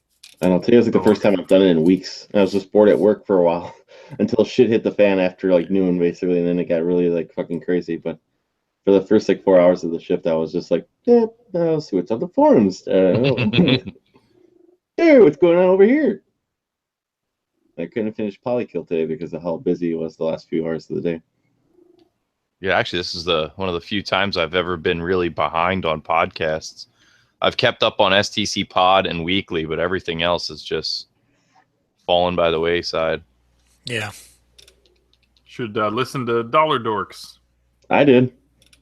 Listened Hell, to it I was yesterday. supposed to be on it, and because of like the baby and everything, I missed my opportunity. I'm gonna have to reschedule with Derek. I was supposed to be on episode 2, but Is that yeah. the Eric episode? Yeah, yeah, that's the one I was on. Looks like you know who bumped you. yeah, it was me. It was I was supposed to be on that one, but there was just because No. of the baby and like we had some crazy nonsense going on with the baby coming early, and it didn't happen, and I just totally spaced. No, yeah, he and I, Rocket, Jason and I were both supposed to be on at the same time. Oh, okay. Yeah. Who filled in for you then? I'm trying to remember. Retro Pixel. That's right. James. That's right. Yep. Yeah, I've actually listened to number 3 there, Musty. I don't know if I ever mentioned it, but I think I watched the YouTube video of it. It was a good time. That was I recorded that so long ago. Like, Yeah. and then it You came too, out right? on the Tuesday of E3. I was just like, if you guys weren't sick of me now. Never. Never. I can't believe that was only a week ago. What are we sick of? Musty. Oh, me being on everything. Yeah, well, there's more coming, right? Oh, there always will be. Yeah. The Overwatch show hasn't been released yet, has it? Yeah. No, it hasn't. I think. Yeah, I don't know. I don't want to speak about it because I'm not at liberty to. But there's an Overwatch one. And portable. I don't think it's gotten released yet, but it's coming out at the end of this month. Yeah, Curtis said it's Curtis recorded. said the 28th, which Has it been recorded? Yeah. It has? Mhm. Okay. I You don't guys know were who on it? No, I know who it is though. Oh. If you look Is at it the Matt Twitter Bandy? line, you can. What's up? Is it Matt Bandy? No. It should be Matt It Bandy. really should should be, be yeah, Matt geez. Bandy, but if you look at the Twitter timeline between Curtis and a certain video geek, Vintage Oh, God. video game geek. you'll see. Subtle. Subtle. All Snuck right. that one right in there. Yeah. Well, I didn't say it. I didn't say who. Nobody will guess the thing. What kind of? It could be any video game geek. There's tons of them in the. It could be any vintage video game geek. I mean, retro video game geek. Yeah. All right. Who now talks about bathroom reviews? Yeah, he doesn't do. I haven't seen one. yeah, I subbed to that channel and I'm not getting any content. I know. It's what a waste. I think he's doing just his reviews through Twitter now. Well, he said he filmed one in Florida, didn't he? Yeah, I thought he posted something like that. God, I want to hear about these Florida bathrooms. They're crazy down there. Flushing all those subscribers down the drain. Okay. I thought he should just do a book like Costanza was supposed to do, right? Or was it Kramer that was supposed to do a bathroom review of New York, basically where all the best public bathrooms are in New York? I don't know.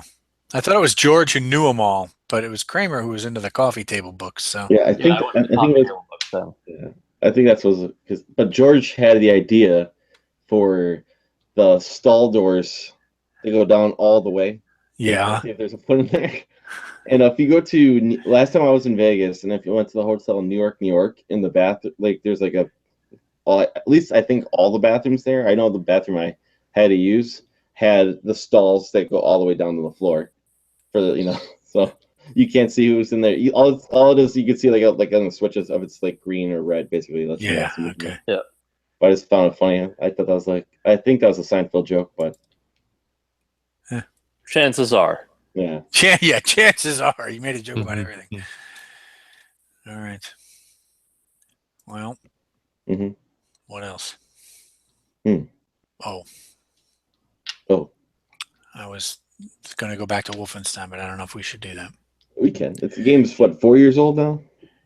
Yeah, I don't mean to. No, I'm not talking about spoiling. I was just going to recommend it to anybody. A bunch of people in the club are kind of playing it on the side. Some people have ordered it. I know Flock of Nerds, Catherine, I think, ordered it. I've partially downloaded it, but I haven't been able to finish it yet because PlayStation download speeds. Mm-hmm. Oh, I got to get that Overwatch update too going. Yep. Yeah, it's only 900 It's less than 900 meg. I love it how that's considered small now. It'll only take you a day. Yeah. Yeah, we threw in. What game did we just throw in? Oh, I think it was Brothers maybe, and it had like a 4 gig update, and I was like, this game is like a $20 title. It was Yeah, that's like the whole game. and it had a 4 gig update patch. I was like, are you in? What Update is the whole thing. That's the commentary. Well, you know, I a couple of weeks ago, Ramvox posted a beat my score for Minesweeper. Mm-hmm. So I'm like, oh yeah, I should play. I should see if that's on my Windows machine. It wasn't, so I went to Microsoft and downloaded it. And I'm of course reminded of or remembering Minesweeper from Windows 3.1, which was from the early 90s. It was a tiny little thing. This one I downloaded was something like 70 megabytes. Outrageous. How the hell is it 70 megabytes? I mean, that was bigger than the hard drives back in 1990. So what the hell? I mean, the whole game used to probably be a couple of kilobytes. Now it's 70 megabytes. all that is probably it's probably to deal with your security and stuff now. It's all crap. It's all whatever. Yeah, it's gotta store all those high res Minesweeper textures. yeah. That 70 megabytes is all that it requires to make it work on Windows 10. It's actually the 3.1 version. It's just to make it work on Windows 10. Yeah, it's just all the crap. Yeah, exactly. No, it does have graphical updates and stuff like that, but it's just one of those things. It's the never-ending expansion. The game is, we know that it can be implemented in a couple 100K, but now it's got to be tens of megabytes.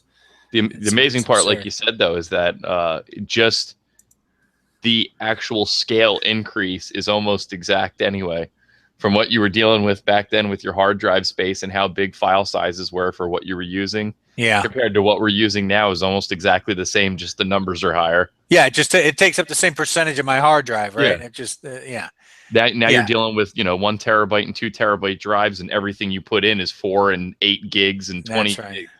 Whereas back then you had 2 megabytes or 20 megabytes, and you were putting on stuff that was 1 megabyte and a half a megabyte. Yep. It's crazy. Everything just scaled up. I agree.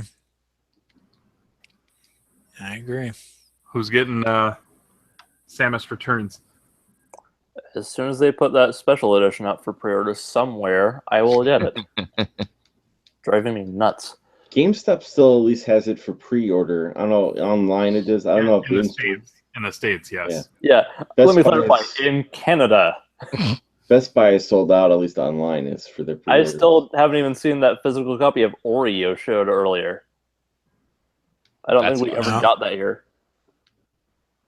What's so special about this special edition? I know it comes with a music CD. Anything else? Soundtrack, that's about it. Soundtrack and a big box. Enough for me. I'm getting it. No, I'm sure it's... I'm just amazed this game went so under the radar, and it comes out in what, like 2 months? Yeah. That's crazy. That's probably one of the biggest, as P1 calls it, shadow drops that I've heard of in the past, like 5 years, probably at least. Oh, he was freaking out. Freaking out. Shadow drop. What is this? What is this?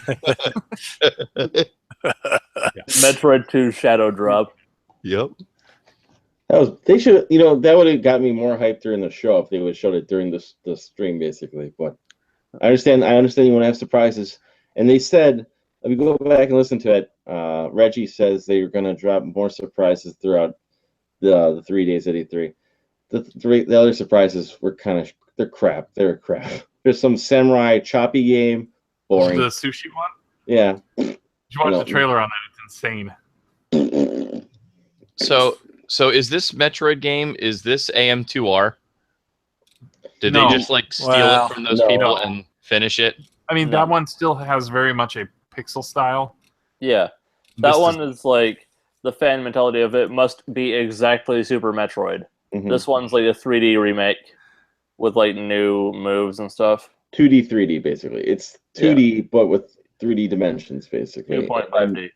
They added what do you call it, a melee system to it now. Yeah, I was talking graphically, not like side versus 3D movement. I understand. Okay. Yeah. Obviously, But I don't know, I there's mean, the different timeline- It does changes. make more sense why they ripped that down, though. The Yeah. timeline on that's weird because like it's not. When was that last year? It was what, in like July, August? It was about a year. It might have been earlier than that. It might have been. I seem to recall it being kind of cold out, so maybe March. I want to say maybe October, but let me just pull up here. I can look this up. I don't remember. Watched Joe Goes Retro did a video on it, talking about AM2R and how the timing's kind of strange, and I made a comment about how I would like to trust that Nintendo was in the works on this well before they did the whole cease and desist thing and didn't go like, okay, we're going to cut it and then just make our own. I think But even honestly, if it could have been the buzz, and they were like, you know what, maybe we should jump on this. No, well, here's the thing. Okay, so this one came out. This one came out in August 6, 2016. Okay. But I know this guy I think Actual- was working on it. Yeah, he released It's been it in beta for on years. August. Yeah, like 4 years. He's been working on it for 4 years, and then gets shut So down. the moment that after it a got couple- serious, that's when they had to kind of squash it. Yeah. Well, it came out and they got shut down, and then now if you want to, you have to go to the dark web to find it. I don't Like, can think you- they. I think they would have ceased and desisted it regardless of if they were making a game or not. I agree. Yeah, I think so too. But the thing is, could you at that point, if you hadn't started on it, could you have a game that's ready within a year? No.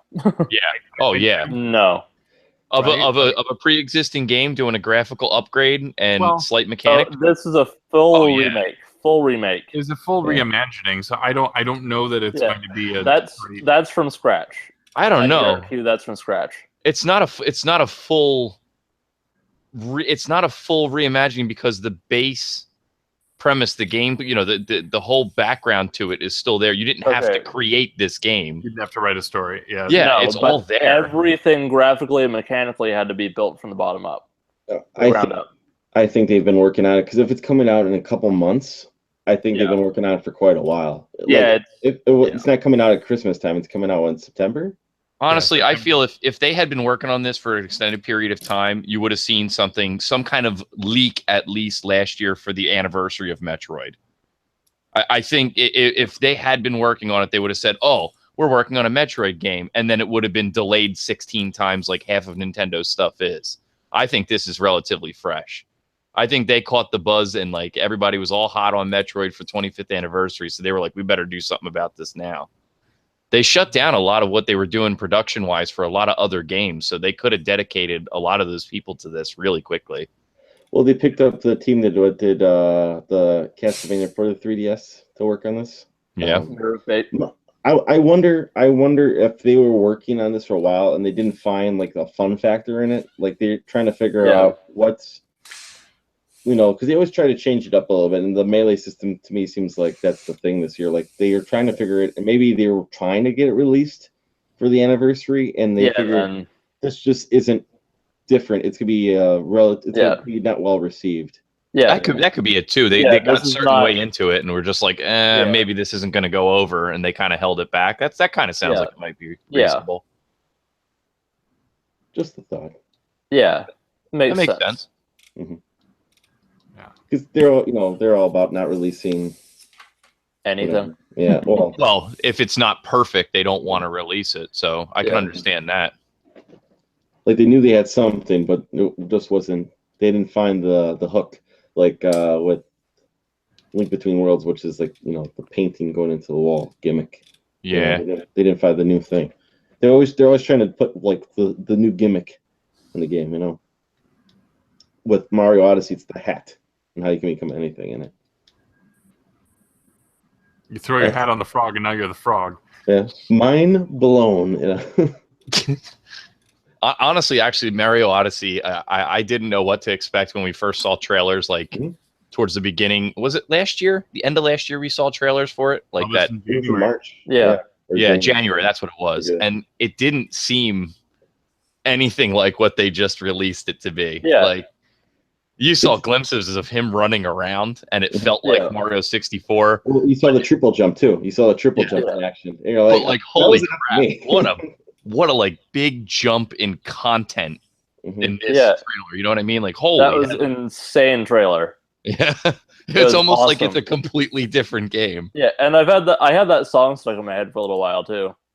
And it took me a minute to realize, like, I just was thinking about the song, I wasn't even listening to it. I'm like, wait a second, that horn section is the Donkey Kong theme. Or one of the Donkey Kong themes. I hope Nintendo like stays true to form with this and keeps I guess not re-releasing, but creating in the same vein that we've been asking them to do for 20 years.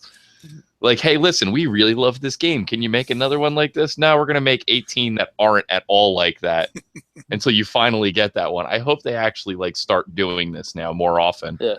And just to screw with people and make them worried about this game, we're going to constantly mention Mario Sunshine in comparison with it. That's a good marketing strategy.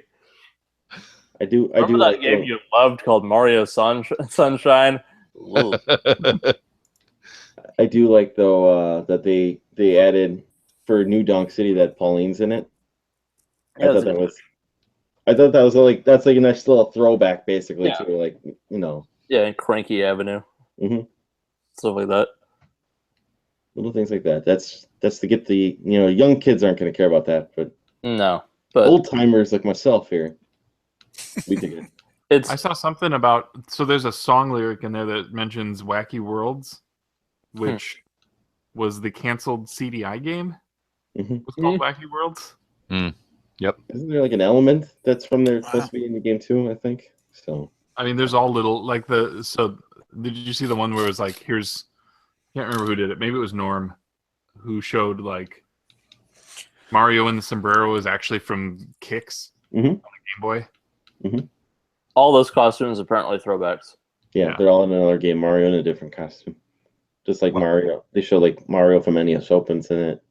Wait Yeah. a minute. You mean Mario's not a racist? What? That's Yes. unheard of. Well, I would expect him to be a racist, but I saw that It's explode all expected. over the internet. Oh, Nintendo's racist. Oh, they're insensitive to all these cultures. I've Mario's heard got no, crazy hats. I've heard no real outrage from it. That's just probably someone trying to stir up, stir Yep. the pot. Hey, if you can't be offended by something, you gotta get creative. That's right. Start making things up. But you can be offended by the fact that nothing offends you about Mario. I mean, Mario in and of itself Hmm. is a Stereotype. Yeah, Italian pony. I mean, Yeah, there I you mean, go. if you want to be offended, the voice actor is a little. Yeah. I mean, come on. Wait a minute. That's Yeah. not what Italians sound like? No, yeah. Oh no. Does that make Wario an Italian though? Or Maybe. Yeah. Maybe he's Sicilian? maybe? Yeah, go on. All right. I think I'm going to take off, guys. Have a good evening. See you next week. Hey, Bye. I think that's a good note to stop on. See No, you I later. I can hear the kids screaming, so I think I Yeah. better go. Good night, guys. Shut up! I'd like to say. All right, Ryan, now that Eric just hopped off, I didn't want to spoil anything, but I'm in Kakariko Village, Uh-huh. and there's a pedestal sitting up here on top of the village, like one of them lit up pedestals. Hold on 1 second here, because Eric, I think, is saying goodnight to the chat room. And I think Mrs. Q's in here. So, Mrs. Q, if you want to hear spoilers, just mute this for a minute or so. Mrs. Q Dog, no spoilers. Okay, continue. So, you're in where? Yeah, like wait. Musty hasn't heard either. Musty, I'll wave when, no, it's nothing that Musty's playing the game though. It's a little bit different. Okay. I'm nowhere near as far as any of you are, and I don't care. Yeah, so Kakariko Village, you know where I'm at, right? Yeah. I found this little lake, like a bridge that went across the lake, and there's one of those orange pedestal things that you drop the a ball upgrade into. statues. Yeah. No, this is one that you drop a ball into. No. Make it turn into a shrine, but I don't see anything anywhere nearby that would make this thing work. Do you know what I'm talking about? I don't feel like looking it up. Because I don't even know what I'm looking up. There's not even any place marker here to tell me where I'm at. Let's see. Kakariko Village is down below me. I walked up this like little trail, and I'm close to a great fairy fountain. If that makes sense to you. I can't believe I haven't spent any time at this part of the map. Like, I'm looking at my map zoomed in, and I don't even have any. I just completely ignored this whole portion of the map somehow. I don't know. So anyway, there's like 4 shrines in Kakariko Village, I believe, right? I found in Kakariko Village. That's near where it, I that's found where one. the Master Sword, right? Or the Kakariko Village is, right? No. Master Sword is in Lost Words, right? that's in the Korok Village thing. Yeah, the Korok Village, Kakariko Village. What's in Kakariko Village again? Nothing really. Sorry, I've put 110 hours into this game, and there's 240 shrines, right? Or 220 shrines? No, 120. 120? Well, it's kind of a blur here. So maybe keep the camera on for a second so I can take a look and see if I can remember. Let me get up here. So there's my map. You kind of see where I'm at here? Right? Yeah. And then, hold on. Oh, B. Okay. All right. That one is you have to. There's a person who steals the orb. There's a thief who steals the orb, and you follow her. You have to, sneak behind her the entire time, and then eventually you're gonna fight one of those big sworded thieves, sheik people. I hate those assholes. So that's how you do that one. You have to. He's somewhere down in the village, I guess. Then. Yeah, you stay down. You stay down. You watch the distance, and then it's because there's the orb by Impa. That's who it gets stolen. So you sit back, and I can't remember. I think it's around 1 a.m. Maybe it gets stolen. Maybe midnight. No, I must not be there yet because I didn't complete all my memories even. It might be 10 o'clock. It happens. I think I have like 2 more memories to do, so I don't think that doesn't happen until after I get the memories. I'm sure. It might. Actually, I got like 4 more of them to do. Jeez. Yeah, that one. That's how you do that one. You have to watch the thief steal the orb, and you just, like I said, sneak behind him is what you want to do. It helps if you have the chic outfit for Link, because you can be really sneaky and quiet. I'm missing tons of armor. Like, I've done so much crap in this game, and I'm still amazed at how much I don't have. Like, I just got You can buy that one, I think, around the chic area.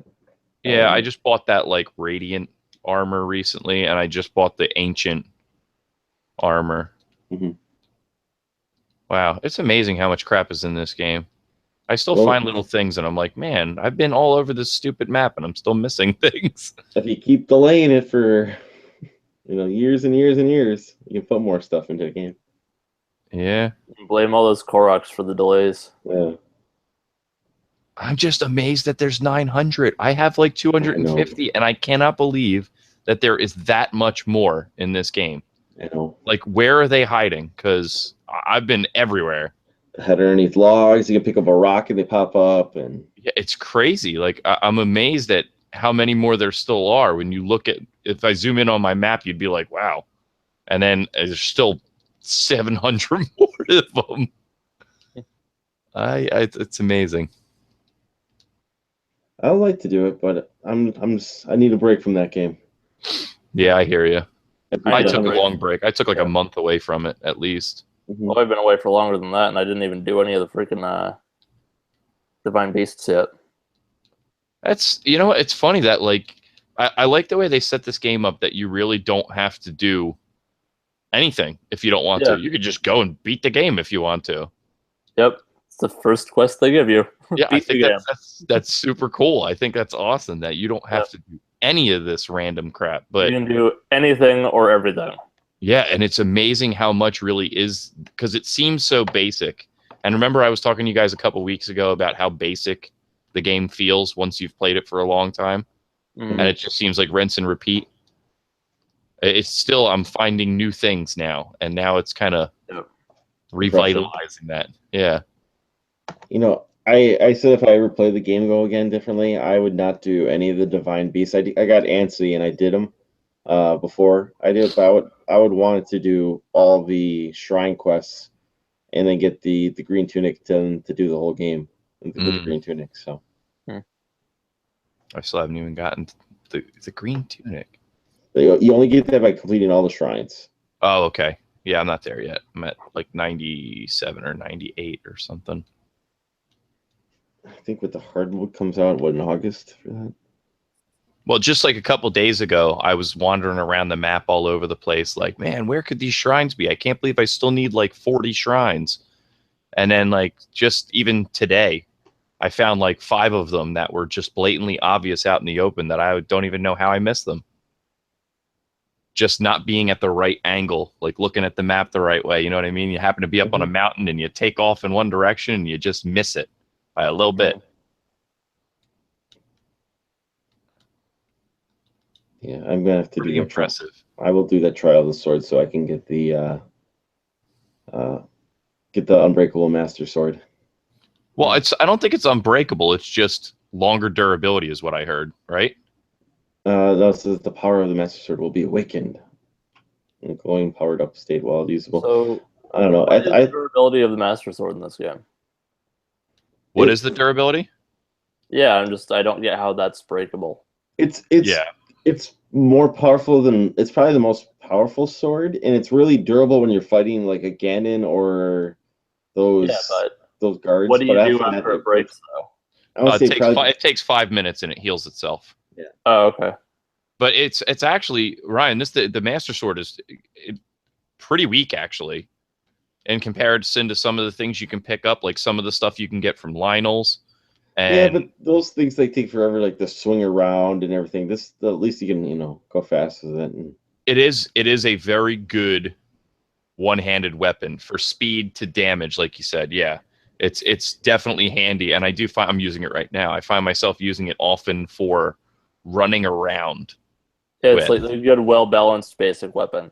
I like running around with it because I can slash grass with it. You can cut ore, to get sapphires and stuff like that. You can smash rocks pretty frequently with it, and it does it pretty quickly and efficiently. But when it comes to actual battle, I find myself using royal broadswords a lot because they seem to have pretty decent durability and more damage than the Master Sword. And guardian swords. I use guardian weapons a lot. I do like though, like how you can start fires. Like you chop down, get some wood, you get a little piece of flint, and you just smack it with your sword, and it lights the fire and everything. I thought that was a little neat feature of the game.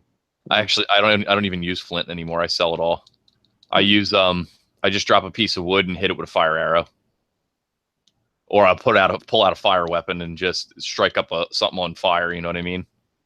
I used flint early on in the game, and then like now I've got at least 100 of every arrow. With how infrequent arrows are when you're early on, to me that sounds like you're just lighting a campfire with money. For the sake of it. Like just to show how much money you have in the game is like, I'm just gonna light this fire with this $100 bill, screw it. When you get further on in the game, it's like that though. Like I've got 4,500 rupees and nothing to spend it on. But I usually always have between 5,000 to 10,000 rupees and not much to spend it on. I just go around and buy arrows whenever I see them. That's it. That's the only thing I purchase anymore. Yeah. Most of it you can all farm. Like finding gems is where all the money comes from. Luminous stones and opals. Bowling is where all the money comes from. Bowling is where all the money comes from. I still haven't even found the bowling thing. I don't even know what everybody's talking about. Not a clue. It's right up. You don't know where the bowling game is in the mountains? Nope. Still haven't even found it. Yeah, there's a tower that's right underneath. There's like a little log cabin on top of a tower. So all you have to do is just glide down, and it's right there. There's some guy with snow afro, and he he just basically. Is it like shield sliding? No, it's just basically he gives you a snowball, and you have to just throw it down the hill. But there's a correct angle right next to him where if you just hit the dip right in front of him, you just roll into the dip, it'll get a strike every time, and then you get 300 coins. And this is up in the snow mountains? Up in Hebra. God, I've covered like all of Hebra. How the hell did I not find this? Do you have all the towers in there? Yeah, there's Tabantha Frontier, there's Hebra Tower, and that's it. There's 2 of them up there. Let me take a look at your map again. Yeah, there's only 2 towers up. It's I have probably all one the of the towers. That was the first thing I did in the game is I ran from tower to tower getting all of them. It's right there. It's Probably right long underneath before I should have. Hmm. Let me go up to the... He says it's by the tower. Steven is saying it's by the tower. Huh. It's right below it. By Hebra Tower? Yeah, it's right below it. It's facing, I think, if you go look at to the north side of that tower and just glide down, you'll see a hill and maybe some like logs or something like that, maybe. If you just glide down, there should be a log cabin if you just drop down with gliding on there. Yeah, 98 shrines, 221 Korok seeds. Hey, Troy. What's up, Troy? It's gonna feel normal today now. It's cold. Change armor. You are either just not talking or unable to hear us.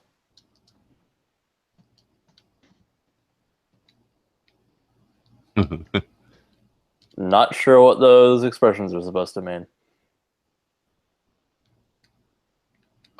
I take it that it's no sound because you just coughed and I couldn't hear anything. There you go.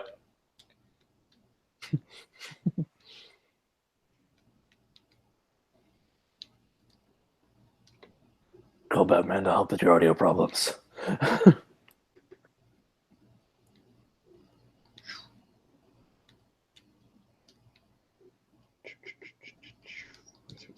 Want to see Lego Batman? Hmm? I want to see Lego Batman? Nope. I thought it was good. I enjoyed What, it. a movie or a game? Yeah, maybe. No, the movie. There was a movie? Yeah. Mhm. Like theater movie or straight to Yeah, DVD theater movie? movie. What? Mhm. Yeah, and speaking of which, the directors of that, correct, were the same ones that did the Lego movie, the first one, and they were doing the Han Solo movie. Mhm. That is no past tense because they've left production of Han Solo. Where the hell is this bowling thing you guys are talking about? I want to It's top right below the this tower. damn There should be a cabin facing the north side. If you just jump off the top of the tower to the north side of the Yeah, I didn't place go and to just glide down. I went to the top of Hebra Mountain instead. All right, I'm going down there towards the Hebra Tower. Oh, there's the tower. God, this game it's big. Like you could. Oh, you know what I wish this game really had? I wish it had Grand Theft Auto statistics. I wish you had like when you went into the menus a statistics sheet that said like farthest glide, most rupees had, most things killed, like Grand Theft all Auto the has. stats that don't matter rather than the checklist games that they were trying to avoid. I love that kind of stuff. I love like going, oh yeah, I rode a bike for 73 miles. Like I love seeing those weird stats like that. Most useless crap accomplished. Yep. Wanna Like know how many Skyrim. cars- Skyrim has that. Yeah. I love that kind of stuff. Oh yeah, this is not important in any way, but a couple weeks ago I was mentioning like comic stuff, Chuck. But you were asking me how I had my comics stored. Mm-hmm. I actually reconfigured, like the shelf behind me is no longer retro games, it's actually comics. Because I figured that works better for the books. I don't know how well you can see that there. Yeah, no, that definitely does. Yeah, it's just so much more solid. But the problem is now I got to make that crap work with all the friggin' retro games, and I don't even have the N64 stuff on there yet. Nightmare. I think they're adding though those Grand Theft Auto statistics though. I love that kind of stuff. Like I really want to know because I would literally spend all my time trying to get the farthest glide possible if that was it. Isn't there a guy? If they gave me that stats, I would just literally get on top of the fire mountain on top of it and see how far I could go and with max stamina potions and see if I can cross the whole map. Can you hear me now? Yes. Yep. Okay, I don't know what the deal was, but okay. Yeah. Isn't there a dude on one of the towers that like pays you to glide as far as you can. Yeah, but you can only go so far from that tower. Yeah. Like it's not a tremendously far reach, and there's like I was just up on top of whatever the hell it is, Mount Doom, whatever the hell they call it. Elden Mountain, Death Mountain, Death Mountain. I was just up there earlier today, and I coasted for 3 full stamina bars, and then used 2 potions to go through 3 full stamina bars again. So it was. I felt like I covered half the map. I would love to see a stat for how far I went. You know? Yeah, that'd be fun. You guys talking about like Zelda or something? Yeah, yeah. Figures. I think I found what you're talking about, Ryan. I found a little cabin with a fireplace smoking, and there's like moose heads and stuff. That's it. Okay. Well, You've reached Canada. Yeah, here goes the rest of my night. Farming for rupees. How did I not ever find this? That's crazy.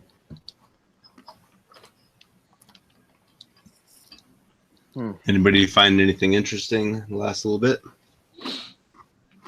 Pickups wise? Yeah. Yeah, Dragon Quest V. That's pretty awesome. Was it on the Jeep?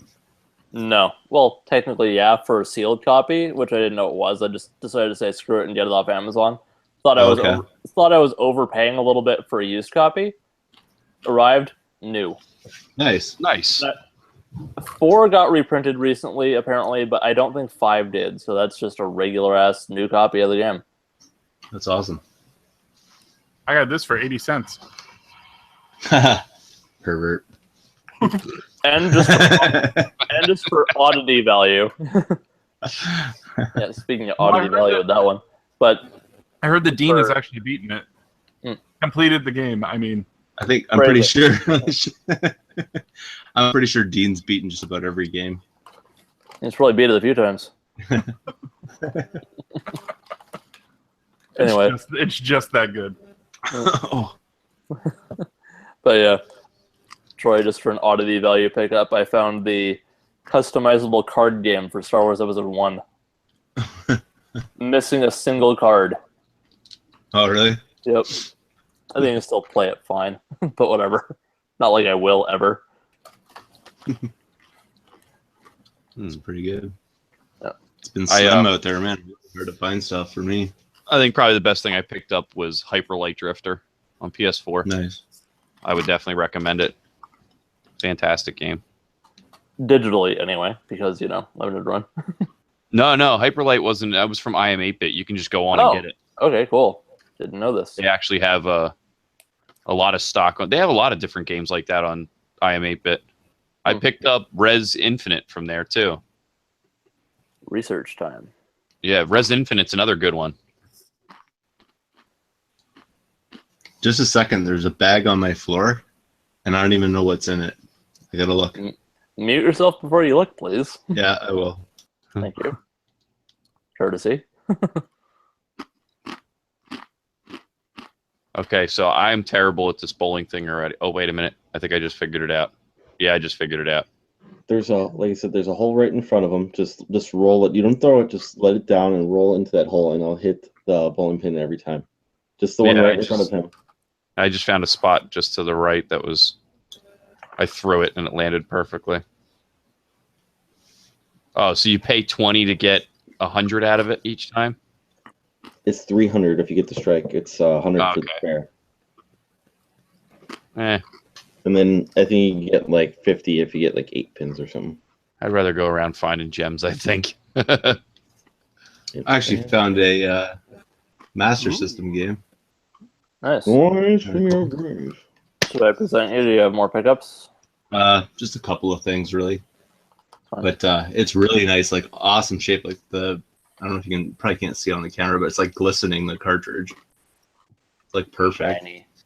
Yeah, and it has even the it has the manual, but it also has like a advertisement type thing, which I don't want to get out right now because I'll probably butcher it, but pretty cool. And then also found this one. It's just not exactly the best Alex Kidd game, but harder one to find. This one, sure. It's missing the manual, but still pretty cool. $10 each, though, because Value Pillage priced it. Then I found like a Super Nintendo system. I think I showed that off if you were watching the last pickups video. A couple other things. I can't remember what I showed you guys like since the last time or what. I'm getting all confused here. So Yeah, we all had that same problem earlier. yeah, I'm like, did I show this last time or what? I don't think I showed this. Did I show that? No, I think that's I don't know. Yeah. So that's pretty cool. Always like these games, they're fun. But pretty cool though, because usually they price their games for like $5 and this was only $3, so Oh, nice. kind of nice. They're doing that now with apparently with PSP games, and they're pricing it with PS1 games. Because he's like, oh, people aren't buying these. I'm like, dude, I'm buying those. Bring them on. Yeah. That all? Yeah, I think so. Yeah. Trying to... My best pickups actually. Oh wait, no, I got one more item that you guys have to see. Not video game related, but it was just too weird to. I posted on Twitter, so you probably saw it. Sorry about the bag thing. I know you hate that, but Yeah. Other me, Maryland. If you look it up on Amazon, I swear to God, things worth like a couple $100. What? I For don't a know Marilyn why. Monroe coloring book? Yeah, it's like from 2010. Wow. I have no idea why. Nice. But yeah, I mean on Amazon Canada anyways, like it's like $187 I saw one for, and it's like, oh, somebody wrote on the back or something. Like $200. Maryland. So that's gonna be a recouper. Jeez. So I got it for like $1.50. Random. Yeah, totally random. I don't normally go through the books, man. It was just sitting on top of like where I would look for like player guides and stuff like that. Yeah. It's like I was just like, this is kind of weird. Like, so I looked it up, and then I was like, holy jeez. not in terms of value, but just in terms of, oh, that's a random thing that I wouldn't have found had I not just looked in that one spot. Yeah. Was that Dick Tracy comic hardcover that I found before? Yeah. Yeah, it's such a random thing. Yeah, it's so weird to just find like something like this could be worth so much. I don't even know why. Like, it's not even that. It was probably a limited thing. Maybe, yeah. They probably did it for some event or anniversary, and then that was it. But it was like 2010, I think, is when it's published, and it was only like $13 US to buy it. So yeah, who knows? Who knows? But I'm gonna definitely sell it because there's hotter girls than her. There's hotter girls to look at than her these days. So, yeah, kind of weird though.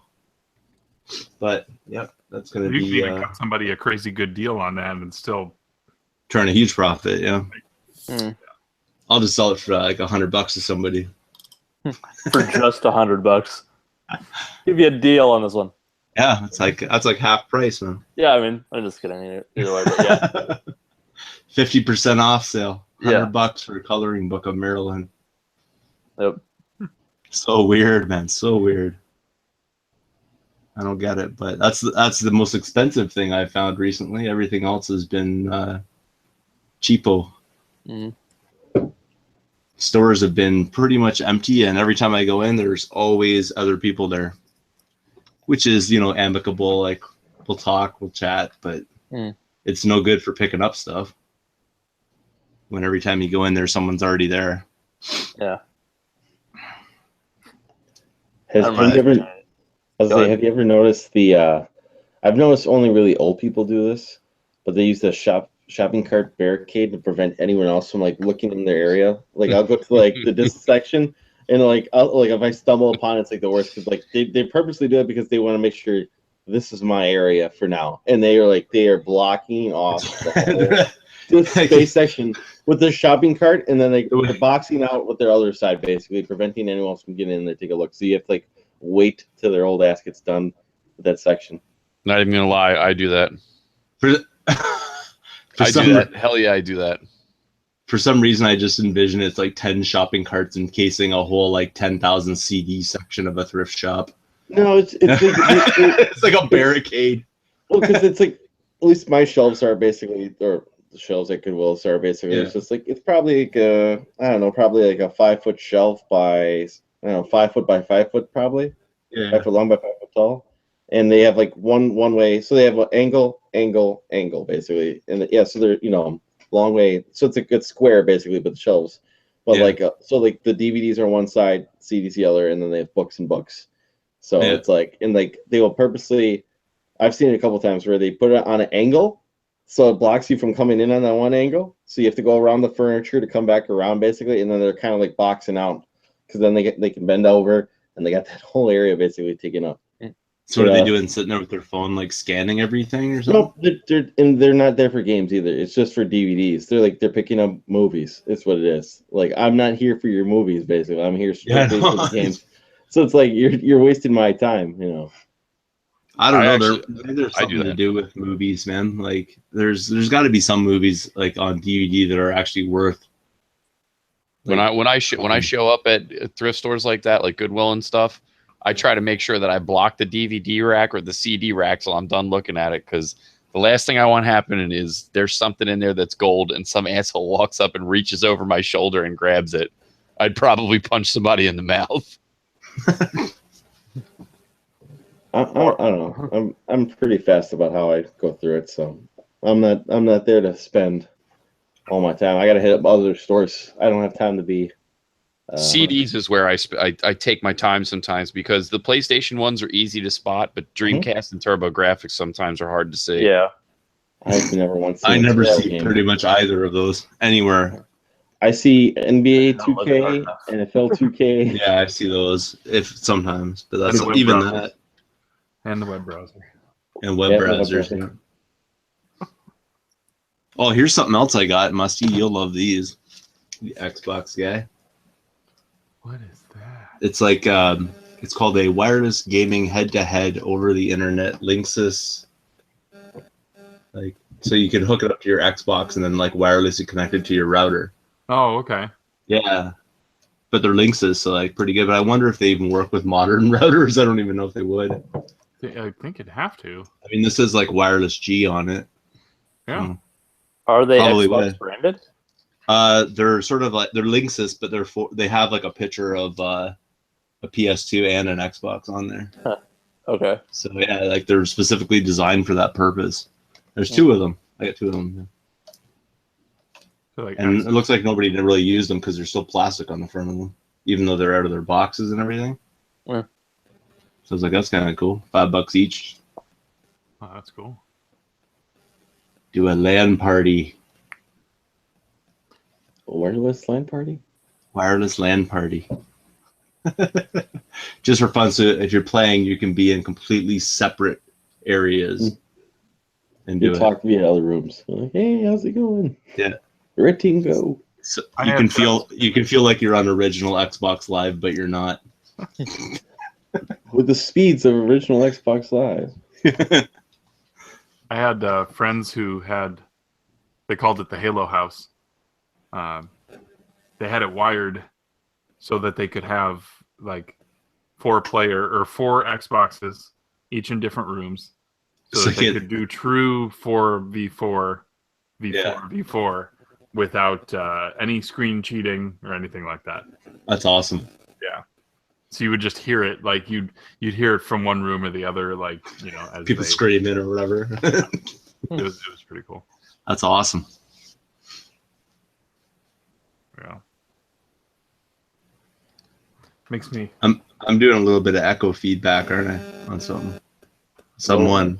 If anybody's on Facebook, by the way, I'm on Facebook, so if anybody wants to hit me up on there, I'm usually on there more than Twitter or Instagram, and post a lot of stuff on there. So I don't know, just throwing that out there. There you go. I'll move the mic away. Maybe that'll help. Thought I got this boom. Here comes the boom. Here comes the boom. I gotta get a better mic. I don't really like mine. It kind of sucks. Yeah, I'd like to upgrade at some point, but this thing seems to do the trick. And yeah, you get good audio though. Mine's always like tinny or distant or quiet. I only use this for podcasts and for this. Like anytime I'm using the laptop, if I'm just like for my videos, I'm just using the iPhone. Oh, okay. It works well, as long as the AC doesn't kick on or the sump pump. Those are both bad. Those both lead to a bad time. Yeah, I'm the same. I got like the water heater behind these shelves here, so like kick on, or the heat will kick on, or like laundry's going. Like, can you do the laundry just a little bit later? I'm trying to do a pickup video. Don't remind me about laundry. I got to take apart my damn dryer sometime this week. What do you mean take it apart? I'm starting to get squeal on startup, which means that either the belt is dry rotted to hell or it's slipping because of friction. I think the motor. I think the what you call it, the pulley on the motor probably needs to be oiled, and I just don't feel like pulling it out from the wall and taking it apart. The measures you just do is you close the door that the dryer's in. Boom, squeakiness is gone. Yeah, that works fantastically until like all of a sudden one night it just stops working, and then I gotta buy a new dryer. I'm doing laundry. Just everybody put in the earplugs. Yep, we're good. I took the whole thing apart last year because I had to clean out the lint from inside the dryer. It was all around the tub and everything. I took the whole thing apart to clean it all out. Yeah, that's fire hazard. Yeah, I mean nobody thinks to do that, but that around the tub of the dryer, because that lint slips through where the door opens. Like when you open the door right there where the lint trap is and stuff, a lot of times lint will seep down into there. And it takes a long time to build up. I mean, the damn dryer I have is probably 10 years old, but I was surprised when I took it apart to see how much lint was in the shell of the dryer. Not just in the lint trap and in the plumbing going out of it. Yeah. Does any of you guys use like a chimney if you're cooking off a grill, like for a charcoal grill, like those metal cans that you put your charcoal in? No, I don't really use charcoal. My father-in-law does, but I have a gas grill. I use a charcoal. I got a round, egg style charcoal grill. For tailgating, I use a chimney because I don't like the addition of lighter fluid on my charcoal. Mm-hmm. And I saw someone like a modded video, like showing you how to your lint basically with your your lint from your lint and not just throw it away. So you save all of your lint from your laundry, and then you cut off like the wicks off a candle, just melt down the wax, and you use like an 8 carton shell. So you just put like flint and then pour a little hot wax in all the little cubes with a little bit of flint in each one of them, and then basically you light the flint and you put it underneath your chimney, and that'll slowly, as opposed to having to use newspaper and trying to relight the newspaper if it goes out too quick or something like that, that will burn. That's a good idea. Yeah. So basically, like encase lint inside of a wax ball with a candle wick coming out. Yeah, and you light the wick and it burns it all. You don't have to use as soon as you start melting start lighting the candle or the wax, or the flint will start catching on fire, and then the wax will prevent it from burning up instantly. Because flint is incredibly flammable. Yeah, lint just burns to hell. And the wax prevents it from burning instantly all up. So that's a good idea. So I have tons of lint. We have like we saved the dryer, like not the dryer, the detergent box. Mm-hmm. When we have an empty detergent box, we take the lint and throw it in the detergent box and then out into the trash. So I thought you were gonna say you have like a big lint ball. He's like collecting it. Yeah, that's it, man. The guy collects everything. An 18-pound lint ball. Yeah, it started with video games. Got my lint ball collection next to my cans. Like, I will sell off every video game, but I will not get rid of my lint ball collection. Things been going on for 5 years, man. That'd be a funny video, like my lint collection. Ooh, what's going right here? Here's pocket. Belly button. Unusual color. I've never seen a red quite this deep before.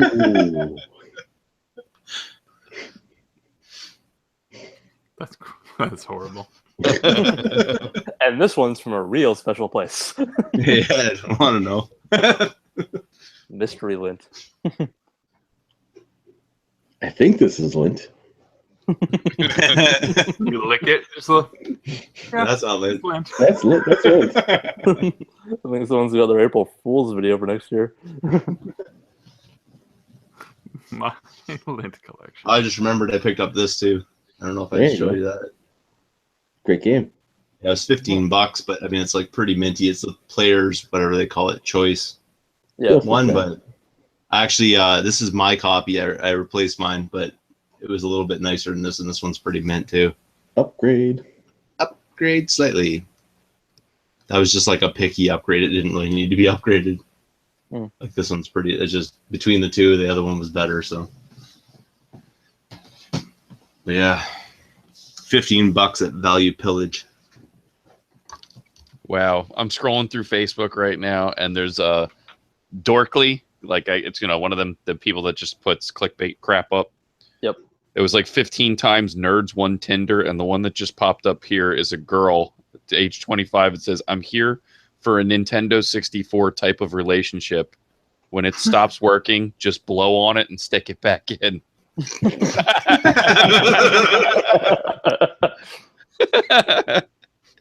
Fantastic. It's my kind of girl. That's right.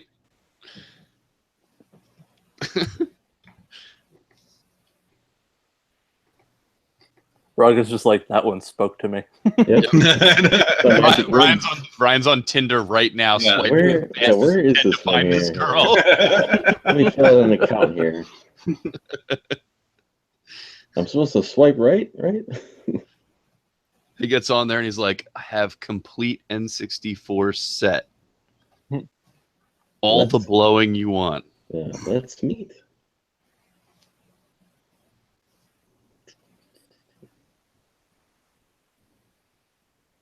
Oh, we were talking about, Andrew, I think you were in here. We were talking about that GameStop deal. Which Were you one? in here? We were talking about the extra trade credit from GameStop. Mm-hmm. Yeah. Does EB offer the same, like, do they do the same trade deals and stuff like when we get I them? have no idea. I don't I was think just curious if that kind of transfers not. across the border. So. Probably not. I can look at what their deals are right now, though.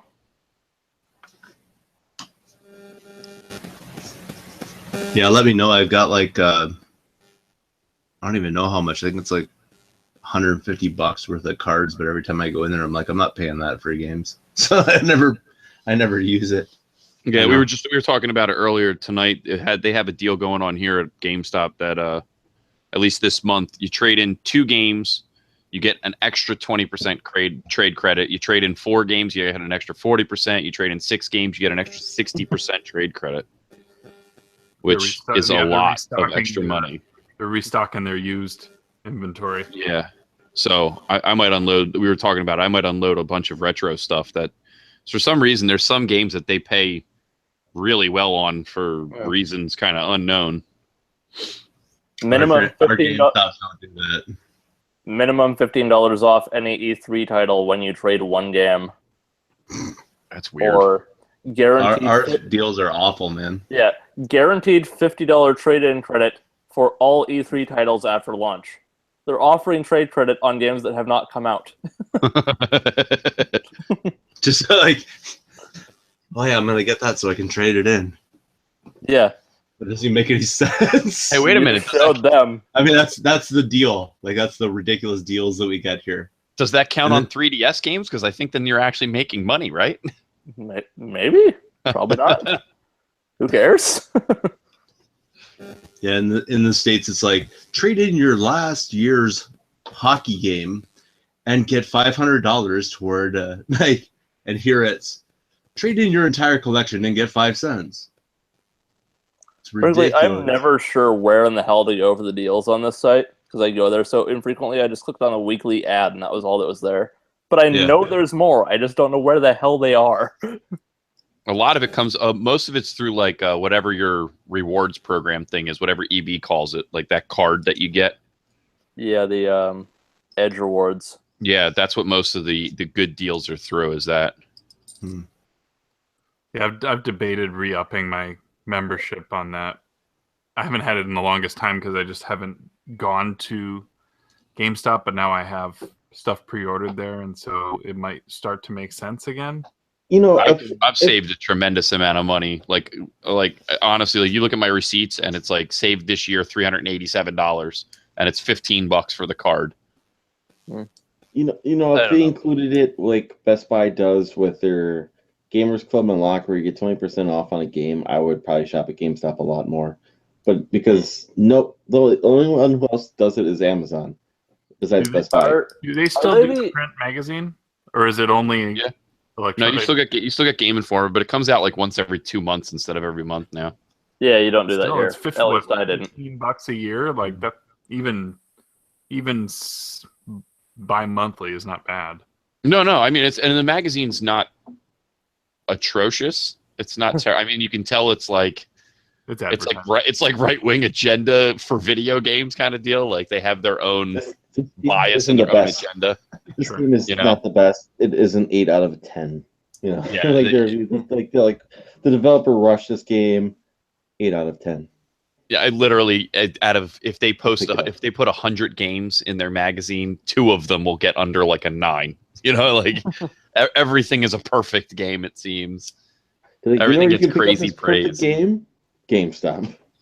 All the AAA titles, like any Assassin's Creed game, no matter how broken, gets like a 9 out of 10. It's you can tell it's all agenda, but they do throw in some decent write-ups on upcoming stuff. Like you get a lot of gameplay pictures and stuff like that before stuff comes out. My question is actually, now that comes up, is you would probably say like the top 3 like mainstream gaming shopping locations are probably Amazon, Best Buy, GameStop.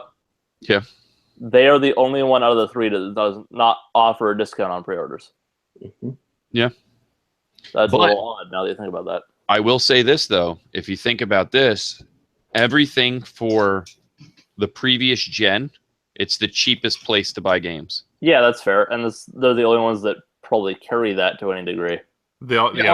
Get anything on Amazon or eBay or, but they have the widest variety and the cheapest prices on anything last gen. Even mom and pop shops can't match what they do. I think pop shops around me that pre-owned GameStop's prices. That's not the case by me, basically. On newer stuff, I find that mom and pop shops cannot keep up on price with them. They can't afford to. Well, yeah, I mean, I spent $20 for these, right? Like, yeah, my mom and pop shops right there. Those games would not be $5 a piece. Yeah, they're not $5 a piece, but that's on a sale that doesn't come up every often. That comes up every 6 months or so. Like that'll come up again around probably Black Friday. It's just a matter of you actually walking in at that point and being like, "Oh, okay, great." But there's tons of stuff like a good deal. Yeah, you had to find 4 games though. So like I went in there, I could only find 1 game, and it was pretty depleted when I was looking there. Granted, one of them was Dark Souls 2, but I wish I could get to just pay $5, but that wasn't the case. I think the last game I ordered from GameStop, and I actually went online and pre-ordered it or whatever, was Grand Theft Auto 5. That's how long it's been. That's a pre-order. I'll pre-order at Best Buy because it's just a way better deal. But the other thing I've noticed too with mom and pop shops, at least in New Jersey and PA, it is highly unlikely to find games under a flat rate. Like they have all of their games start at $3.99 or $4.99. Most of them are $5. Most game stores have their bottom of the barrel games are $4.99 a piece. The only thing you'll usually see cheaper is stuff like sports games that they're trying to get rid of. But you can go into GameStop and find games for 99 cents and $1.99 that my mom and pop shops won't go under $4 or $5 for. Yeah. I mean, granted, a lot of it's shovelware crap, but it's just you don't even see that at mom and pop shops that I go into. I've got at least 10 of them within really reasonable driving distance, and not a one of them sells games for under $4.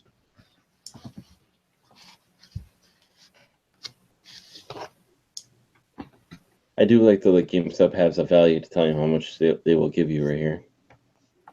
Oh, like you could just look up how much your games are worth. Yeah. Mm-hmm. Yeah, we have actually a couple game stores by us that you have to bring your stuff in to get any kind of quote. And when they get new stuff in, they'll post up, like a lot of game stores do this. They'll post up on Facebook, oh, we got new stuff in, or they'll post on an Instagram. And if you ask for a price, they'll say, call the store or come in and ask. They won't give you the price right then and there. And that irritates the shit out of me. Like, why is the price a mystery? Why you're telling me that you got these games in? Tell me how much it is. Because if it's a price I want, I'll come and get it. I guess it's just their way of trying to drag you into the store. But it's off-putting to me. Yeah. So get this. If I were to trade in Zelda, right now they are offering $30 trade credit for non-pro people. But if I do 6 games, then that becomes 60% more. Mm-hmm. Which brings it to $45. Is it 45? No, no, it should be like $48 more, 48. I think. Yeah, and let me see. Plus, what you get your power up rewards if you're a member. That's another 10% on top of that. Yeah, so power up rewards would be 33, and then 60% on top of that. Because it's $50 basically. So if I wanted to basically swap that out for Switch version. Switch. Pre-owned Switch version is 55. So you pay $5 basically. Give them your Wii U one and pay $5 and you get the Switch one. That's pretty good. That's not too bad, really, when you think about it. Yeah, I mean, that's a tough call. Like, yeah, is the Wii U version going to get valuable later on? It doesn't matter. Like, if you're like doing a complete Wii U collection later on, never. Yeah, but you know what I mean. Like sometimes you'll like get rid of something and then you look later and it's like, well, that was a dumb decision. Yeah, right. It is harder to find already. Like the Wii U one is hard to find already. Oh, that's funny because I walked into Best Buy and had like 10 copies of it the other day. They had barely anything else. It was just that. It depends on where you go. Walmart, but they had a couple copies at Walmart as well. Yeah. Recently. But still, though. Yeah, I'll tell you this. You were saying, Jason, about some of the prices being lower. Man, so I was looking. No, I can't find it because it's on clearance right now, and you can't find any stores near me for Best Buy. But I've been looking for Hyrule Warriors for the 3DS, and it's like $40 used on GameStop. Yeah, because you're looking at a Zelda title. If you're trying to buy any Mario or Pokemon or Zelda, it's going to be the highest price anywhere. It's $21 new if you can find it clearance at a Best Buy. That's why I'm like... It's because it's a Mario or Zelda or Pokemon. Yeah. If you don't look at a AAA Nintendo title, like if you're looking... That's the thing, is because GameStop is for casual gamers. It's not for hardcore gamers to come in and shop for stuff like that.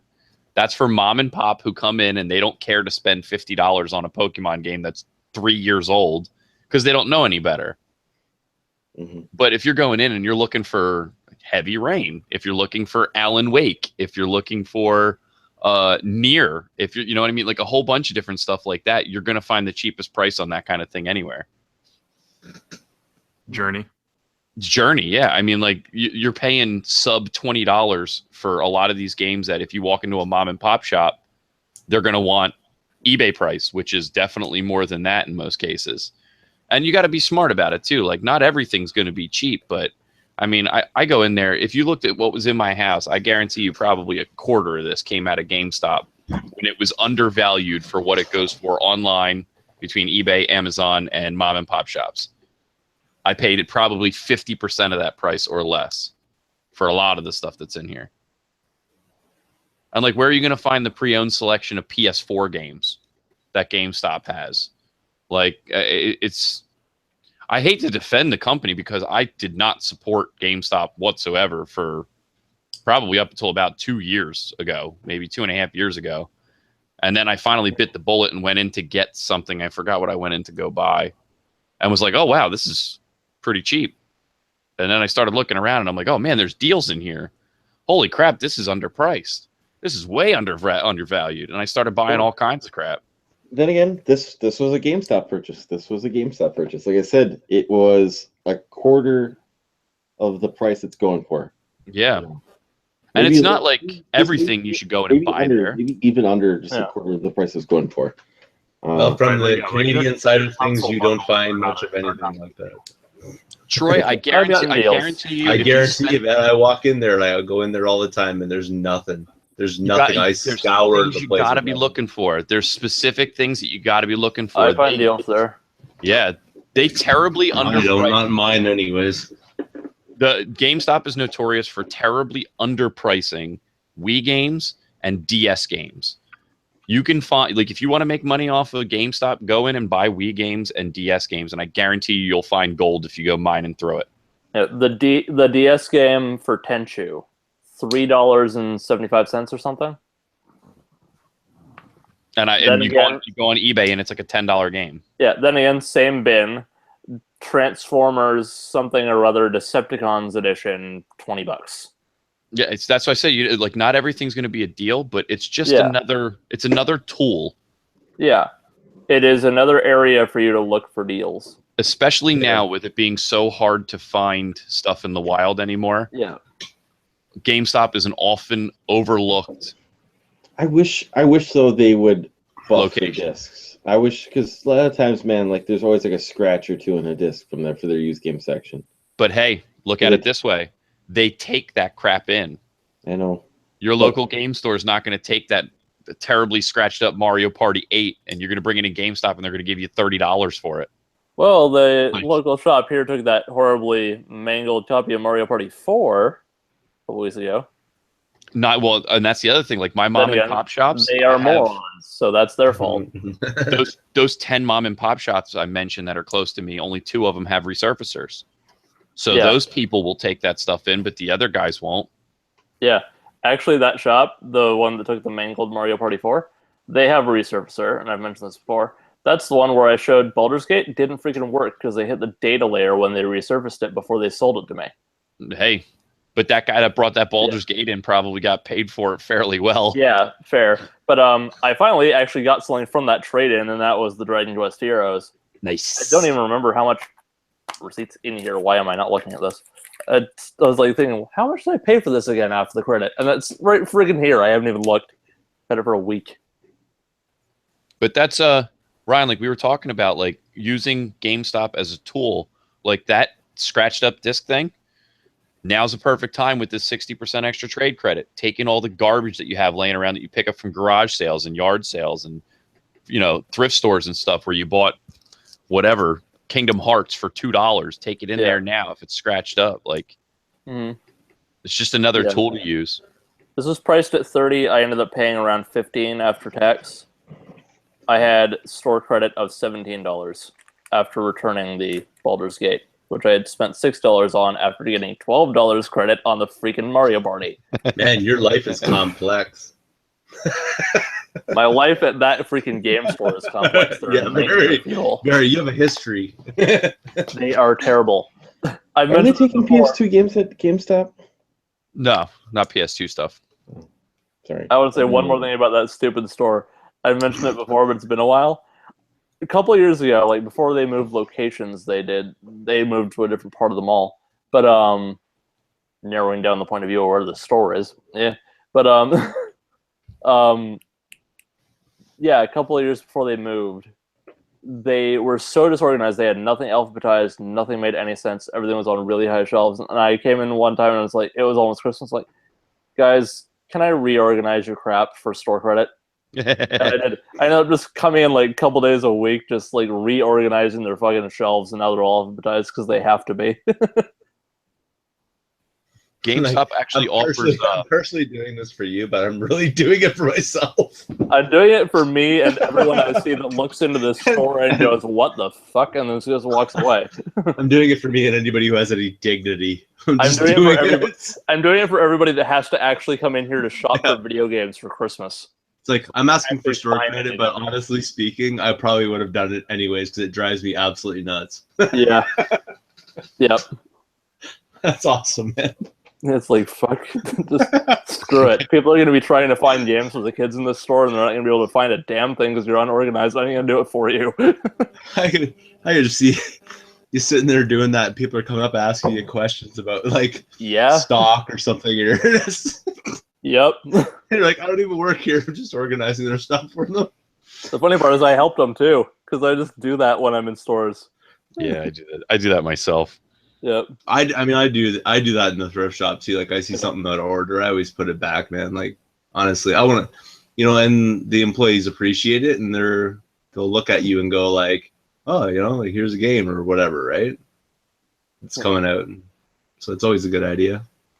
Ryan, look up trade values on NES carts and N64 carts if you're looking to get like good money on this big trade-in deal. Mm-hmm. They offer fairly good prices on NES and N64 shit. For a better price. I was surprised. Like maybe not so much N64 though. In the Zone 2000 or NBA Jam 2000, one of the basketball games on N64, I got like $12 for. No way, really? Yeah. There was a couple games like that. Like I was surprised. Like just start looking up random stuff that you have extra of, and you'd be surprised the trade credit on some of that retro stuff. It's nice that your GameStops take that. Yeah, it's a very limited menu. Like it's a very limited list of what they do take, but it's actually kind of surprising some of the things they take. Trade-in credit for stuff like say on the EB site instead. If you go to, I don't know on the EB site, but GameStop site's got a trade tab. When you click on that, it's got a search bar. You can type in any game or system. For games, you have to type in like a keyword. So like if you're doing like Call of Duty, you have to type in like some part of that, Call or Duty or something, and it'll bring up all the games. But for systems and accessories, you can look through. They have tabulated things that you can go digging through where it'll list every accessory for the 360, every system for PS3. You know what I mean? Yeah, they're not going to have this on here. No, I'm not looking. So they're trying to have like stock, say, of retro games. And so retro gamers that are trading in retro games are not trading in garbage sports titles when they're doing it. And that's why it's like a $12 trade-in? Is that how it works? No. They limited the list to stuff that people would buy. They had, I don't know how they decided what was going to be on this list. It must have been probably eBay. They monitored eBay or something like that to see sold listings, like quantity of sold listings. So they'll take like Tecmo Bowl, Ninja Gaiden, DuckTales, Mario 64, Pokemon Snap. They take the main titles that people search for. But within that, there are a few exceptions, like that basketball game. I don't know, maybe at some point it was selling high for a considerable amount of time, and it made their list as something that they now buy. But it's kind of limited. So most systems, it's about maybe 30 games for each system that they buy. You'd be surprised what's not on the list. A lot of stuff that you're like, oh, this is worth a pretty penny, and it's just not even on their list at all, probably because it doesn't sell so like frequently. Obscure or something, so only like hardcore retro collector would know that. Yeah, I think it's volume and their thing is volume, right? So, yeah, so they don't even know. Yeah, I think it's most of their system is based on volume of sales is how they made up this list. That's what they accept. Their trade credit right now on Chrono Trigger DS is crazy. But it's probably like what, $16? So price charting has it at 17 loose or complete. They are offering $15.40 in trade credit. Yep. And then if you do that 6 game thing, that's like $22. It's like $23 for it. That's because that's what they sell it for, Musty. In store, it's like $23 to $25. They overcharge for that one. Same with like Grand Theft Auto Chinatown Wars. The SNES version, they'll give you $27 in credit. Yeah. It's $23.66 brand new on Amazon. Yeah. But see, there's some things. That's what I said. Some things are worth trading in. Some things are worth buying. It's just another tool to use, and it's stuff like that is worth getting rid of to pick up at a later time or to pick up from somewhere else. If you're going to get more for it now, get rid of it. I do that a lot. I get rid of a lot of stuff like that. Even if it's just for something odd that's only a little cheaper, but it never goes down otherwise. Like a couple weeks ago, I picked up Tearaway. Unfolded, the PS4 version of that. I've never seen that go below its $20 price tag, and they had it for $50, and I'm like, okay, why the hell not? Yeah. And with that tension, that evened it out. Yeah. But like look up. I think one of the ones I was surprised by was it might have been Tecmo Super Bowl or regular Tecmo Bowl. I was surprised at the trade credit they offered, and systems. God, Musty, OG Xbox systems. They pay like $22 for them, which is just outrageous because they don't even test them. It doesn't even have to work. It just has to have a controller and a cord. That's what I was looking for. Like are you talking about GameStop? Or are you talking about GameStop? So they buy PS2s because they had a few on of the them. site? It doesn't show that it doesn't give a quote for them. Look up. Hold on. Let me see if I can figure out where the hell I went on there. There's like I said, you can get a list of everything. You won't get it for games, but you can get it for systems of what they accept. Yeah, there's a section for consoles right there, and you can punch in what you're looking for. Trade values. But I typed in Xbox, and all it is 360s and Xbox Ones. Well, Yeah, no, I'd there's- really appreciate it if they brought their whole retro policy to Canada here, because there needs to be some like leveling of the system, man. It's nuts here. So it's $5 for a PS2 large. You can do better than that, GameStop. Hold on, I'm trying to figure out where I got here. I know places are selling GameCubes for $40 a piece. I got GameCubes up the ass here. What do they want for them, or what do they give them for them? They're selling them for $70. What are they trading in for them? Like, Yeah, I'm trying 20? to find how I got to it. Hold on. Vintage software. There was a spot I went to find it like that. Ooh, they don't have Tengen Tetris on here. I'm curious. I'm not dummies. not It's getting- probably because it's not legit. It doesn't have a Nintendo seal of approval or whatever it is, quality. Could be. Or it's just not common enough to actually get them sales on a frequent basis. When I started collecting or whatever and hitting up like Value Villages, I found that within like the first 2 months. Okay, here's a good. So to find everything, $5. everything retro that they're selling, at least this is just for selling for right now. Just type into the search bar vintage and hit enter, and it will bring up pretty much. There's 1,700 results for vintage. Oh, is vintage the term now? It's not retro anymore. It's now vintage. Ooh. $12 for an official GameCube controller? That is cheap. I have one place here in my thrift circle, because I have just like this route that I go to thrift store wise. Pretty good selection of stuff near me. But I have one place there that has vintage in their name rather than like just being a regular thrift store. Mm-hmm. They are the most overpriced piece of crap in town. Yeah, the word vintage implies expensive. Yeah. They have like this shelf of games that's like that freaking long, and they've never sold a single thing. You think they'd like catch on to that, you know? Yeah. But no, they just keep going with it. Yeah.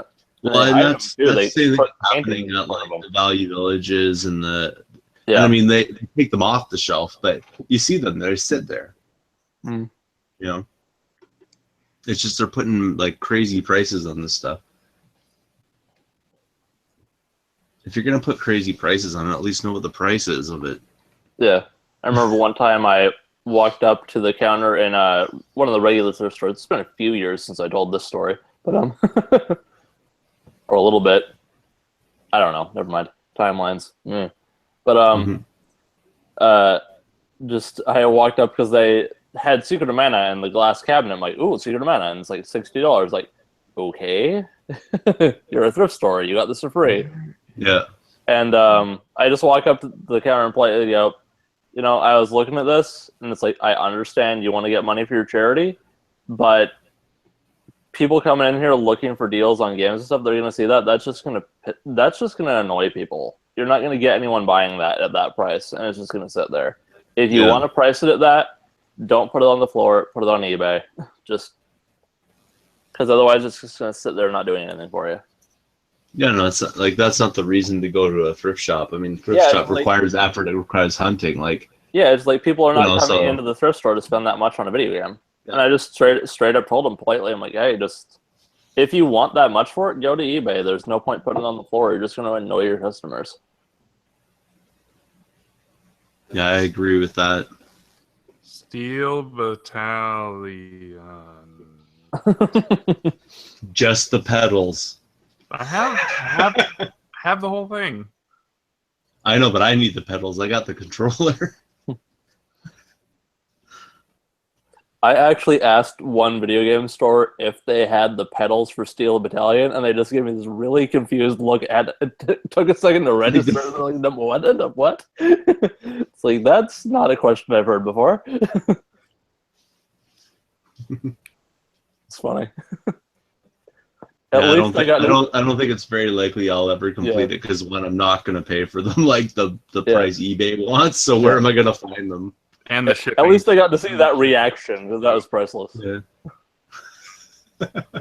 Hold on, I haven't searched for it for a while, so $70. That's true. I haven't really looked for a while. I'm hoping to find it in a thrift shop. I always see pedals for other things. There's gotta show up sometime. Damn it! I can't figure out how to I just want someone to take this one off my hands. Like, what, the one without the pedals? no, I have two full working versions. What? Nobody's buying it?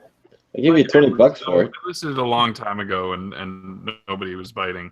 Now I wonder, maybe this backwards compatibility thing, I can leverage that. Yeah, right. $20. Yeah, that'll happen. $20.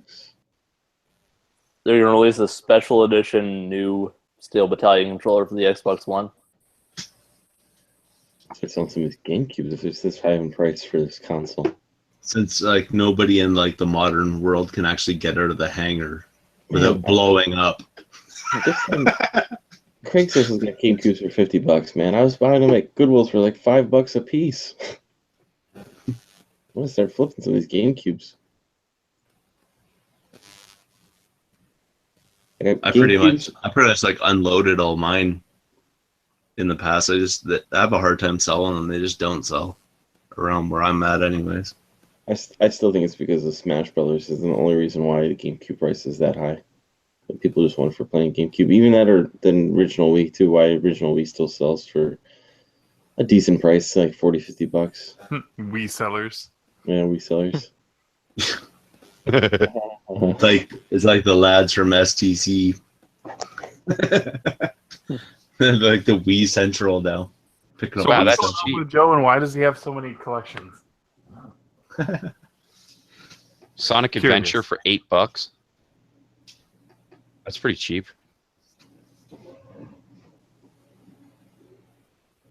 On the Dreamcast? Yeah, That's really cheap.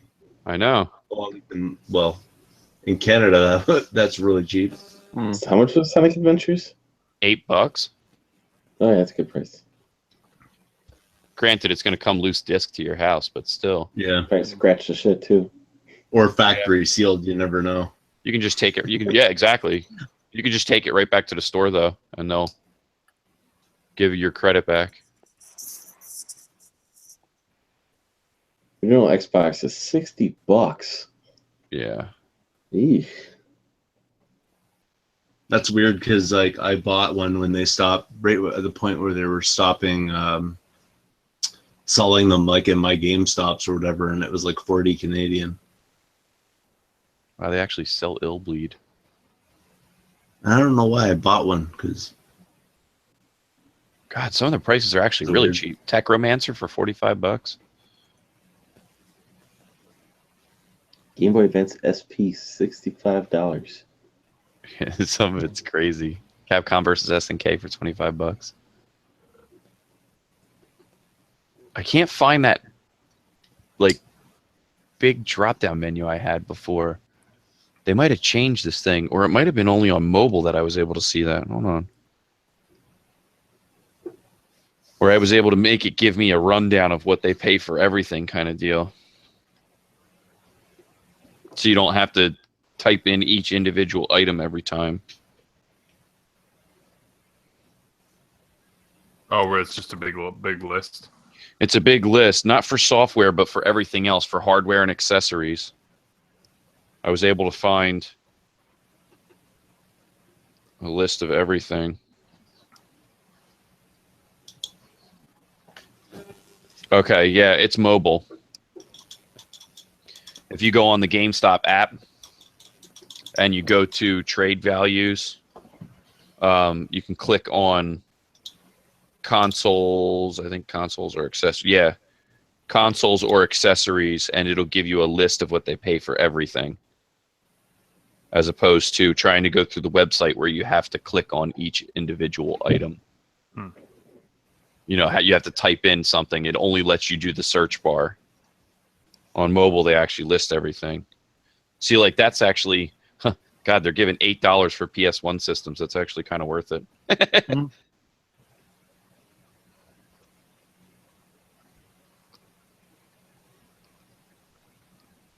Only $5 for a PS2.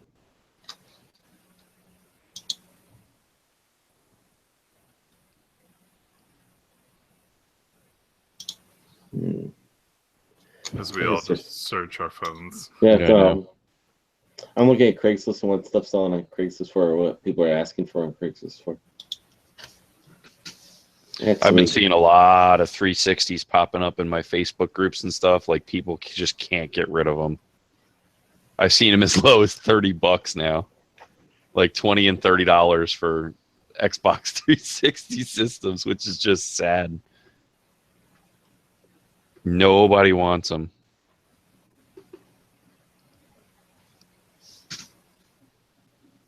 So there's something about getting only $75 for like this generation's console that's kind of off-putting. But for Xbox One, like a Wii, for like a Wii U, or for for the Xbox that I paid $500 for. Hold on to your Wii U's. People getting rid of their Wii U's baffle me. I know, and like, well, how much did they say in there? $75? Because I heard 60 when I was in the store. 60 cash. Okay, so he offered 60 cash to the guy. Because I heard it, and all of a sudden it's like the guy's like, "I'll take it," and I was like, "No." See, it's all I know people who want a Wii U too. Yeah, that would jump on that in a heartbeat, basically. Ooh. I'd love to find some like really good deals on Wii U games. I haven't seen them yet popping into the shops yet. I imagine it's gonna happen quickly, man. More people. I'm really hoping so, like, because I've only got like maybe 10 games for Wii U, which Mario is Kart 8's gonna be flooding the stores, and anything that especially gets re-released like on the Switch. Yeah, it's gonna be flooding the stores. I'm fine with that because I want one. I don't have it, so. And I don't have a newer gen. If you consider like the new Xbox, and the new PS4 or whatever, I don't have those. So my most recent one is the Wii U. One came out a little bit before the other two. Yeah, but that's like the newest one I've got. And those other ones are still going. And Nintendo's got their new one, so that's actually pretty good. They're offering $20 trade credit on GameCubes. That's not bad. Does that mean the controller and it's got to be wires? That's no good, man. You can sell a controller for $15. Exactly. Yeah, but you don't have to give them a first party one either. Oh, okay, never mind. Sure, I do have a knockoff one. That's good. $13 a piece for Game Boy Colors. That's actually really good. I'm lucky to get $20 for them. And they have to be in good working shape. Okay, that Game Boy Advance you just bought, Ryan? Yeah. $13 a piece they pay for them. Okay. That's pretty solid. OG Game Boys, $8. I've got like the link cable for an original Game Boy, and I keep forgetting it. Actually, know if that's kind of a working. weird one too because it's proprietary to that. Yeah. It's the only one that's like that. I think all the rest of them, from Pocket to Color and all that jazz, was, you know, the same cable worked for all of them, but the original Game Boy had a different one. Yeah, I remember getting it, and I was like, "What the hell is this?" And I had to look it up, and I'm like, "Oh, original Game Boy link cable." And the Of damn all the printer things. uses a different one too. Uses a different link cable. Is that worth anything though? That cable? No, Didn't not think so. really. Maybe $5, Nope. $10. I've got that and an SP charger that are just sitting around because I keep forgetting I have them. I traded in an SP and I forgot I had the charger and I didn't bring it. Chargers are always good to have. Yeah, except I don't have an SP. Wow. Holy shit! It's almost 1 o'clock. Yeah, for you maybe. Yeah. Well, I gotta be to work at. I gotta be on site at 7. So, time for me to roll. All right. All right, buddy. Yeah, we're kind of hitting it anyway. We're all just doing the GameStop chat. Yeah. I'll see you guys. See ya. That's it. Talk later. Musty, you did point out earlier though, like you said, like how everything's starting to switch for you, basically, where you want to switch and you want to do more mobile, I think, right? Yeah, I mean, there's something about, like, I like retreating down to here when I can, but I really should spend more time in the same room as my significant other, and, you know. I tell you this though, like ever since the Switch though, and I posted in the forums today like how I kind of wish I had Final Fantasy VIII for the Game Boy Advance now. After how I played Breath of the Wild like that at work on my lunch breaks, and because I just got done, I beat Donkey Kong last night. I was playing that on my lunch breaks, basically taking it home, and then I was coming home, putting it in my Super Nintendo, playing it that way. I want that capability. Like right now, if I had that for Final Fantasy 4/2, I would be playing like this at my work, and then coming home, put it in my GameCube Game Boy player. Like if you had a Superboy or something, Yeah. right? Mm-hmm. Well, Retron 5, baby. well, I have all those funny devices, you know. That do it. Yeah, but I mean, you could get Final Fantasy IV on PSP or DS as well. But you want to carry it over? Is that the?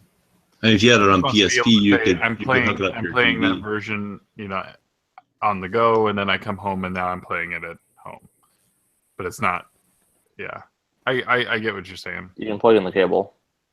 Because honestly though, when I'm home, I still kind of don't want to play it portably. But when I'm away, like at work, I want to play portable. I like that switch effect, I guess, if you will. Like I said, I'm playing it portably when I'm at work, and then when I come home, I plug it into a TV and play it. Where I kind of like, I'm like right now, I'm like, and I posted in the forums today where I feel like when I get home, I'm slugging through all the grinding and the stuff where I wish I could just do that work with like the 20 minutes I have left on a lunch break or somewhere where I could just do all that stuff right there and then come home and do all the fun stuff. And then I kind of wish that was the case here, and I'm starting to become I've never was a mobile guy. I never enjoyed this experience, and I think it's because I just rather play this on TV. That's the one thing Nintendo kind of missed on the same way. with the DS. They kind of missed out with not having the DS, and it would have been perfect, I think, for the Wii U if they came up with some kind of add-on accessory. Because I could see where you can do the top screen as your TV and your bottom screen as the tablet. They never did anything like that for the 3DS or the DS, and I think they missed out on something like that. That would have been a great opportunity to do something like that. But because I don't see, maybe if you did it as a Switch, but you would. I don't think you can, because the screen, if you would do it portably, I don't think it would work. So Yeah, I don't know what it is. It's just it's a weird thing, and it's just I think one of the things is like when I come down here, my son's more likely to get out of his bed and bother her, and so if I can be up there, he's less likely to come out and bother her.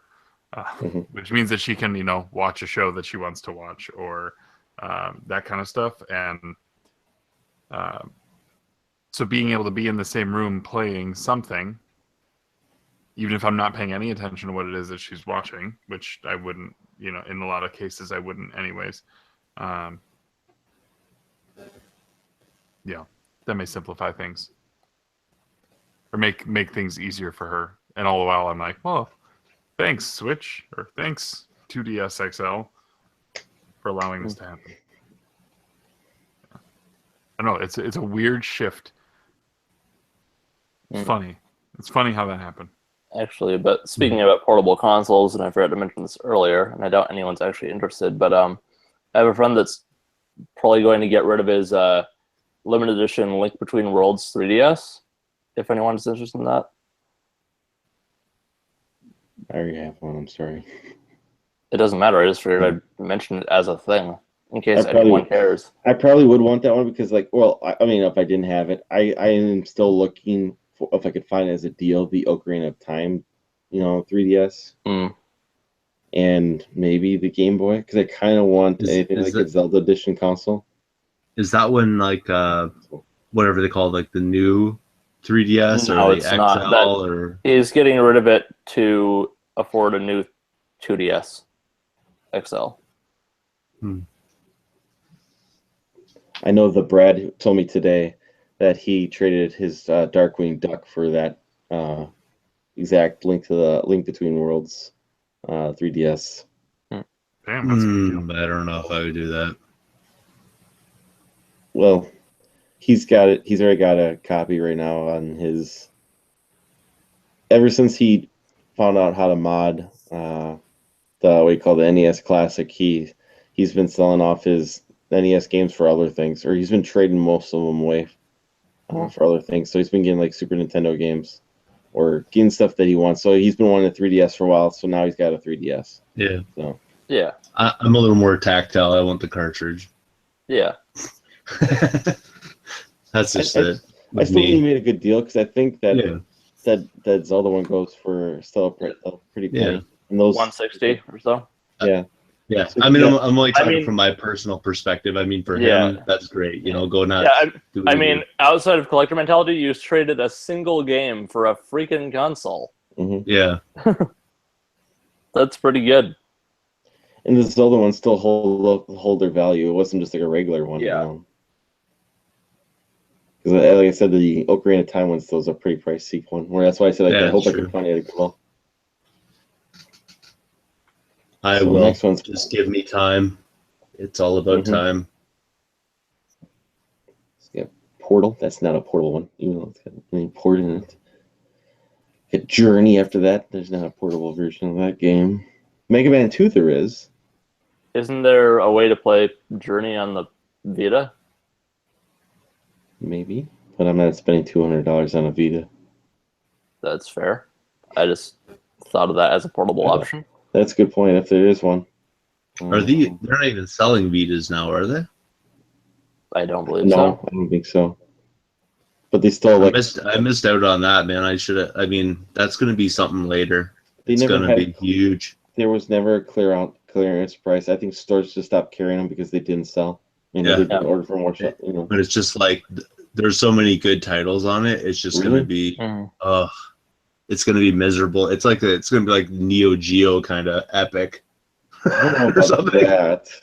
But no, I know not that crazy, but but you know what I'm saying, basically, right? Because they're memory cards, so you have to buy the specific Sony SD memory cards. You can't just use any memory card for the thing. That's another thing, and those were $80 off the bat, Yeah. Well, I mean, with my PSP, I got one of those ones with the tool. You can kind of put the micro SD cards in it, and you can just put two of them in. Those are pretty sweet. Is there a mobile version of Super Castlevania 4? No. Damn. Well, unless it's on new 3DS eShop. Yeah, probably. Do you not have a modded portable console of some sort? No. Okay. I know maybe the next PSP I find in the wild, maybe I'll do that. Yeah. It's pretty easy to do, man. It takes you like 5 seconds. You bought it and you're good to go. I know. I've just Isn't like the original model complicated to do? I'm not sure. I never looked into it. I just know it's. I think they've kind of like made a way to do it, and you can pretty much just apply it to any of them now. Okay. And I think it's pretty straightforward and pretty simple. But again, I'm not an expert in it, so I've done it to a couple though, like PSPs, and I didn't really notice what model number I was doing it to. I just kind of did it. Mm-hmm. The large one. Oh, it's such a great. Honestly, like as far as a handheld goes, it's great. Yep. Like just amazing. And I imagine because I don't have a Vita, but I'm imagining the Vita is kind of the same way. I mean, I don't know how they missed out. Like they just. It's so strange because it is like literally the best console. Like as far as a handheld would go, they've always been ahead, but just. Never worked out. Ahead in tech, behind in sales. He's never got the games. Yeah, it just never worked out. But there's amazing games on all of them. Except for most of those games on the Vita are probably ones that you can get on PS3 and 4. Mostly 3, just because like there are a ton of ports, indie games, ports. Yeah, like because they had like the Sly Cooper collection come out, and they had that on there. They had probably the Jack and Daxter collection that's on there. Ratchet and Clank that's on there. Whereas like Nintendo kind of keeps it separate. Yeah, right? Nintendo's like all their stuff is like. You want to play the new Pokemon game, you have to have the handheld. Yeah, granted, they're so behind tech that all their stuff is proprietary for that one system. Yeah, that's true too. Yeah, they're so far off from what their actual current console is that they couldn't possibly put the game on both things other than the main 2 unique versions. Mm-hmm. Which is why like. Probably 9 out of 10 DS games are exclusives, because even if it's a game that's on another console, that version is not. Yeah.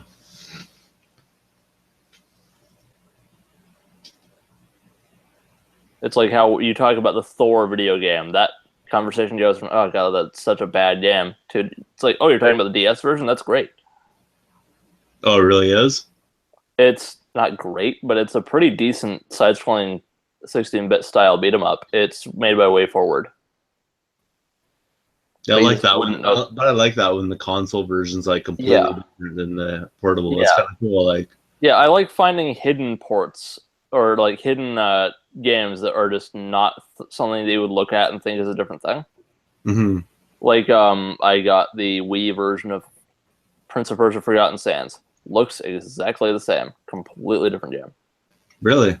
Yeah, it's got its own story. It's a completely different gameplay style. Like because that was on like original Xbox or PS2, right? It's on 360 and PS3, and then that's version. And then there's the Wii version, which is a completely different game. And then you've got a DS version of that, which is also a completely different game. Yeah. Or I'm mixing it up with a DS Prince of Persia game. There's a ton of them. It's nice though that like when you look at it, like if you look at that generation where it's like Wii, Xbox 360, PS3, the Xbox 360 and the PS3 versions generally similar to the same. Some might have like glitchy things depending on which system they're on, but then like the Wii version of that game is completely different. Yeah, or like it's just it might not look as good because like usually it'll be where they'll do a Wii version and also a PS2 version, because the PS2 version was still around. And those will be their own unique thing, but they're the same as each other. Yeah. Like with I'm obsessed with licensed games, obviously, so of course I'm going to another Marvel game. But X-Men Origins Wolverine, that has that 360 and PS3 games are actually pretty great, except for that final boss is friggin' nightmare fuel. Ugh. But huh? It's Deadpool. It's Dudpool. Anyway, Captain Deadpool. Friggin' Weapon 11 bullshit. Anyway, but yeah, the Wii version and PS2 version of that is a completely different thing. And then, of course, that has a DS version, which is a completely different thing. So it's just like there's all these hidden games that no one pays attention to. Yeah. You know who made that Wolverine game? Who? Hugh Jackman? No, Raven. Who made, Yeah, Raven did. Who made the Ultimate Alliance, the first Ultimate Alliance game, Yeah. and the 2 X-Men games. Yeah, but that was a pretty good game, actually. I enjoyed it. I did The Rage 1,000. mode. I did 1,000 gamer score in it. I would never recommend a sane person to do that because that was a horrible idea. It's But- pretty violent too of a game because you're like cutting Yeah. people up and everything. Mhm. Great opening cinematic. It's rated mature too. Yeah. Unlike unlike the movie that it was supposed to be. There's some pretty cool stuff in there, but it also, like, when it tackles different parts that's actually covered in the movie, it makes it even more complicated rather than less by explaining it. Like, it's like, apparently Mystique in the game is, like, pregnant with Will.i.am's character's baby. Yeah. So it's like, is that supposed to be Nightcrawler, or is this a different thing, or what? I think they Ooh. hint at it because Yeah, they he's hinted got that the directly. teleport powers, right? Yeah, it's like, well, yeah, but Azazel, who also appears later on in First Class. So what am I watching here? Well, you gotta remember those Fox movies; they do whatever they want. So Yeah, basically. That was the Okay. first. That was the first comic movie retcon that ever happened. They wrote a movie just to retcon the old movies out that no one liked. Which, ironically, ended up being their best movie. I mean, I watched the new Logan movie or whatever. I just I couldn't get into it, man. Well, you are a different opinion from everyone else. I was just like miserable. I'm like, please, just like It's not really kick a happy ass for a movie. little bit. Like, it just made me miserable watching it. It's I'm not like, really a happy stop movie. being so pathetic and just rock for a bit. Like, give me some action. It was like, here, pump yourself full of energy or whatever. And then he muted Jin, whatever. And then he like runs around for like 5 minutes, destroying No Logan people. spoilers. And then boom, that's it. I didn't give up any plot points. So Yeah. I give up the beat 'em up points. And that was it. Yep. Berserker That was Gorilla. it. I had some Like, issues with that come movie, but they on. weren't big enough to make me not like the movie. It's a really good movie still. No, it's good in certain ways for sure, but It's not really an action movie. yeah. I think I wanted more. It's more of a Western. Yeah. I'm just like, but stop being so pathetic. It's just boring me. What you wanted to watch instead Yeah. was The Wolverine, Yeah. the one with the ninjas. hmm Nobody was wants to fun. watch that one. That one's pretty good, actually. Nobody wants to watch that one. That one's pretty good. Origins Wolverine, hot garbage. The Wolverine, good action movie. Logan, completely different beast, and it's fantastic. Mm. With issues, but. But my favorite X-Men movie. It needed a little more comic relief or something, man. It's just like, ugh. Again, not really the point. Yeah.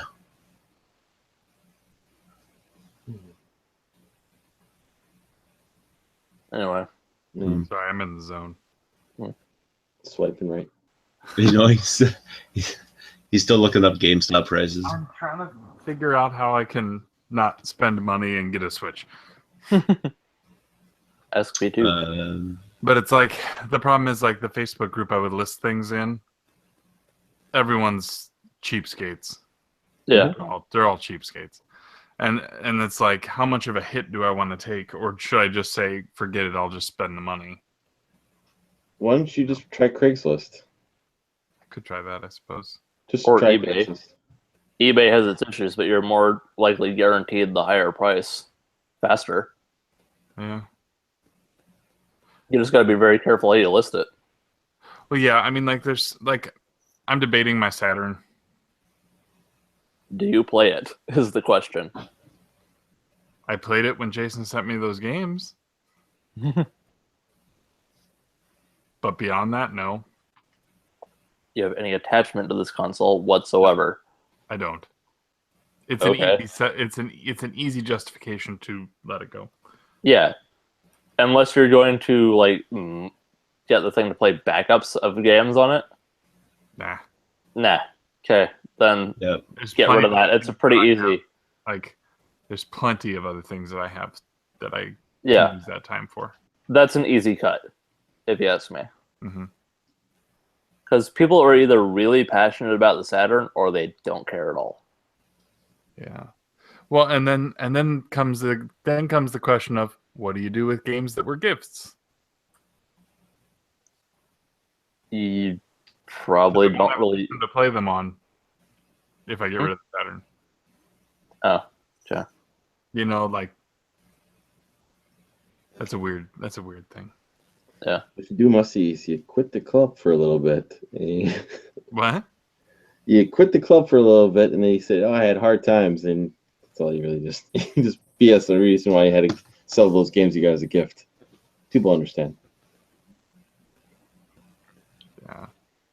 Scumbag seller of the week. Yeah, musty hobbit. Scumbag seller of the week. This man was given gifts, and he sold them On eBay at the highest possible price. just See, I when could you have said nothing. think you can't get any more sense. Could have said nothing. Too late. It's like, Musty, you still playing those Saturn games I sent you? Oh yeah, I love No, them. totally. Can't put them down. I mean, if you're worried about it, just ask him. Oh, I know. Probably won't care. You could always burn your Saturn games too. I said that earlier. Stop stealing my points. But like It's some of the reiterating. stuff I have, like there's a couple of Sega CD games I have that I spent a very small amount compared to what I spent $12 a piece for, and like Dragon's Lair and Space Ace are both going over $30. Yeah. I think. Do you want me to show you my copy of Snatcher? I don't want to see your Snatcher. My Snatch? You want to see my Snatch? I was going to say, Derek, take a cut out of that, but you just went right there. Yeah. It's like no work needed. Yeah, no editing required. Yeah, it's like right there for you. you go. Silver platter. Yeah, Space Ace is a Too good. $30 game. Mickey Mania is a It's all. I could show you a website $35 game. where you can download them, and then they'll play perfectly fine in your Sega CD. Oh yeah. Don't you have to move something? Nope. Yeah, Sega Dragon was always good about that with CD-based things. Sega CD is really easy. All you do is just download the ISO to the disc, and then you're good to go. Download it, put it into the disc. No need to worry about. And then if you want to get fancy with it, you can get a DVD case, and you can go to Cover Project and print your cover off, and yeah, boom, there you go. Yeah. This free Maybe game those only ones. costs you $5. Mhm. Yeah. Well, I mean, those games alone, I spent 12 apiece, and the least expensive of them is going for 20 complete. Yeah. So then, If you have no attachment to the games, sell them. Did you read that report today that it said the Nintendo Switch is going to be not in big stock this year at all? Really? hmm So don't plan on like trying to get like a bundle deal at like Black Friday this year, because it's gonna be slow stock like it is right now. Yeah. Basically, year. don't plan on owning a Switch. I mean, you're gonna run into them. It's just don't plan like walking into a store is what they're saying. You know, don't expect to like, I want to buy a Switch today. You're gonna have to wait until like a big game release comes out. Yeah. Like when Mario Odyssey, the store will be stocked for a day. What's Or the you- next game coming out that's actually getting a physical release? Splatoon. So that will have probably someone in the store. Yeah, that's for sure. That's Yeah. next month. And then Yeah. probably Mario Rabbids. There'll probably be some in the store like that. Because anytime I've walked in when Mario Kart 8 was like the next big restock, and then I went a week later, they're all gone. So Yeah. Well, club people are going to be playing the shit out of Splatoon 2 when that comes out, so I that's know. going to be annoying not to have a Switch if that comes out. I know. What's it called? GameStop is the only place I know that has them in stock, but you have to buy like a $500 bundle to get it, where you get like 3 games, a Pro controller, and a console. Basically, they want you to spend at least $500 in order to get a Switch. Well, that's not bad if they include a whole bunch of stuff. Yeah, Still kind of like blackmail. yeah. I mean, Or that's like, what- what's it called?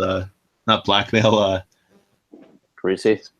Yeah, well, it's pretty greasy. There's actually a term for it, like you're being held hostage almost or something to get it. Mhm. Like you're really, Incentives. Otherwise, like I yeah, said, they call it incentives. I call it greasy. You're looking away for the air quotes. otherwise I would say just if you want it now, you're gonna have to pay. But if Yeah. you wait till like a big game release, you can Yeah. probably get it then. So You want an Nintendo Switch, you're gonna have to pay. yeah, that's kind of what they're going with at GameStop. Yeah. So, If I wanted one right now, I could buy it on Amazon from a third-party seller for $600. I'll tell you, Wow. Nothing included, just the console. I thought about buying a second dock because I like the idea of just I don't know, I can plug it to this TV or whatever. And at first, when it first launched on Nintendo's website, they were selling them for $60 a piece. Now I think they saw the demand and they bumped it up where now I think Best Buy is selling them for $80 and Nintendo's website is selling for $80. Because I remember going to Nintendo.com the day it launched and just like looking up accessories and they had the dock for $60. So I think right now that would be the definition of privilege.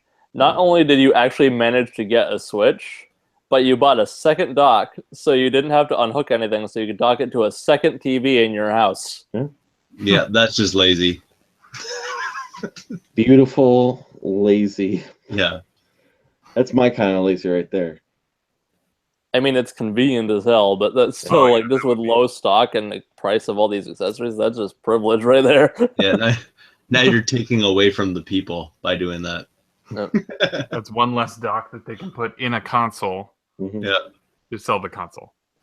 Just so that you don't have to like walk too far to do what you gotta do. So that would be great to have a dock upstairs, dock down here.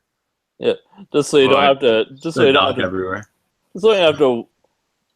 Just so you don't have to charge it at any point. Just plug it in somewhere else. So when do the third parties just start mass producing these things so people can get them? Are they doing that yet? I haven't really looked. The docks. Yeah, like docks or. I mean, there's whatever. like 3 parts in the things from what I saw, but I bet you there's some kind of chip recognition in there. Yeah, there's For something that parts. puts it out at a higher res, Mhm. right? So I imagine that's until they crack the key. It's kind of like how Apple had their power cord, where like they put the chip in the charger. So like this right here, I think it's in here.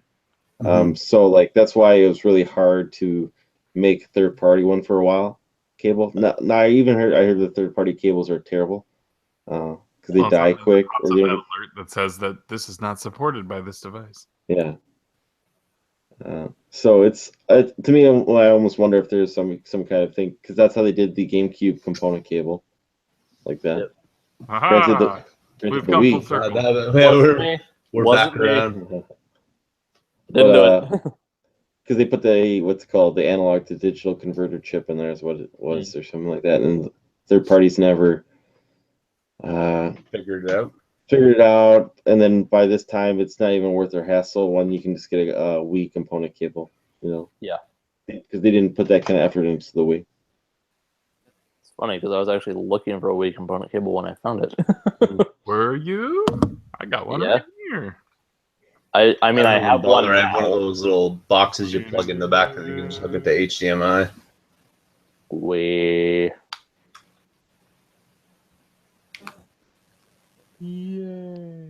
Yay. Just in case. And this would work for a PS1 too, wouldn't it? Yeah. They lied. Well, guess what? You can play your PS1 games on your PS3. Or your PS2. You're covered on all bases. You'll never have to panic. You can play Final Fantasy VIII on anything. Yes, I can. Squall times 3. Man, PSPs are pricey on eBay. They're like about $70 at the cheapest. What? Mm-hmm. Then I gotta start picking up PSPs then. Oh, I'll have to start looking for another PSP here because I kind of want one just for like modding now. Yeah. Like the modern ones are like $116. That's a ripoff. Mm-hmm. Takes 5 seconds to mod it. Didn't before. No, it was like some battery hack and blah blah blah Yeah. blah. But now it's like put it on an SD card and nails it. Do you have to download a bundle where it's got all the games already pre, or do you just have to do everyone individually for that one? Well, I mean, yeah, you'd have to download whatever games you want. Yep. I was looking at what's called EverDrives, and like there's some like for the NES one that's like already pre. It's got the 600 games or 700 games already downloaded, where you decide to just download that bundle, Wow. and then you just put it on an SD card and you're good to go. Mm. I kind of wish I picked up an R4 chip or whatever that one was for the DS, just so I could try games out on it. I might have an extra one lying around. Okay, what do they go for? I have no idea. Okay. I'd probably give it to you if I saw you. Not likely to happen. Well, potentially Barry. I doubt it. Are you going to Barry? I still have to think about it. What's the travel cost for you to do that? I don't know. I've Something never ridiculous? really traveled, so I don't know. Yeah. I don't even know where to look. I just need to look and do the math on that and find out what it is. Mm-hmm. But the factor was I have a friend up there that I would want to visit if I ended up going. Otherwise, the trip's not really worth it for me, like to be up there and not see him. Yeah. And he said he could probably work around that week following Barry. Oh, nice. So I just need to get off my ass and actually do the math. I think that same weekend I have a wedding on the Friday to go to, which is in like another part of Ontario. But I will be at Barrie for sure. Because I would not miss that with everybody showing up. Yeah. Failing that, though, an R4 would be extremely cheap to ship. Oh, yeah, for sure. Now I'd have to see if I have an extra one. I know I have I have a few of them, but I might have sold them. I don't even know. Yeah. But even still, like I'll find them in thrift shops sometimes all the time. They show up nowadays because people are unloading their DS stuff. Yeah. Yeah, I was gonna say we need to probably get organized again on locking down the lodging for the. That Airbnb would be until the Monday, right? Yes, so through Sunday night. Okay, so we'd be leaving on the Monday. Yes. Okay. Just making sure, because otherwise I'd just be kind of like high and dry on the Sunday, not being able to do anything until a friend's off work on the Monday. That wouldn't be very nice of us. No. I'd offer like room at my place, but there's like literally nowhere to sleep because I have my in-laws living here while the house is being renovated. So no. It's not gonna be an issue. It's just figuring out the logistics of it. I mean, I'm not in Barrie, but you know, it's like an hour and a half away. I don't know. Yeah.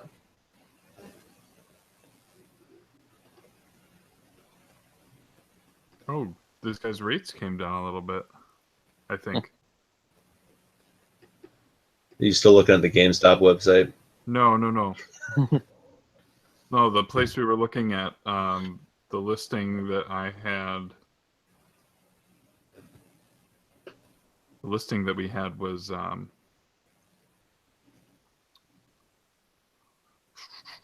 sorry. At one point, all of a sudden it jumped. And I think he may have done the same thing that other listing did when all of a sudden we had a bunch of people looking at it. So his clicks were way up, and he was like, "Oh, I'm gonna jack the rate up." Then, well, I stopped looking at it and left it alone for a couple weeks, and it looks like it's coming back down, which would be excellent. This looks like it's $248 a night for up to 8 guests. That's ridiculously low, anyways. Yeah. It's got like a covered gazebo or like a enclosed gazebo in the back and stuff like that. Nice. Does it have what's it called? What does TJ Miller got in Silicon Valley? The tiki hut or something like this? Does it have a tiki hut? Oh, it just says it's comfy vacation home steps from Friday Harbor with lots of space. Huge backyard with covered deck and enclosed gazebo. Closest beach is about 10 minutes away. But yeah, the 5 beds thing I think is the biggest selling point for that. Right near the beach party. But yeah, like that price is down $40 from what it was, which is great. It's just like the moment we're gonna lock it in, I need to just do it and not like mess with him anymore and just be like, okay, booked, done. Yeah. As long as you can like have a little wiggle room on how many people it's going to be, like by 1 or 2. Yeah, he said that it's the same price for 7 or 8. So Yeah. it's just a matter of how we disperse. Like, if you don't go, then if we just have everyone else do it as if we were doing 7, and then if you do come, then we just have you. We find a way to have you disperse your money among everybody, or something like that. Yeah.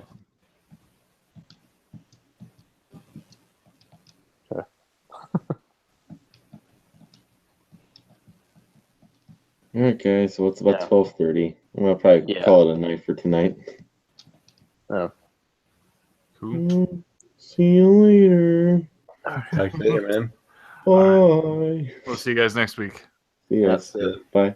Bye.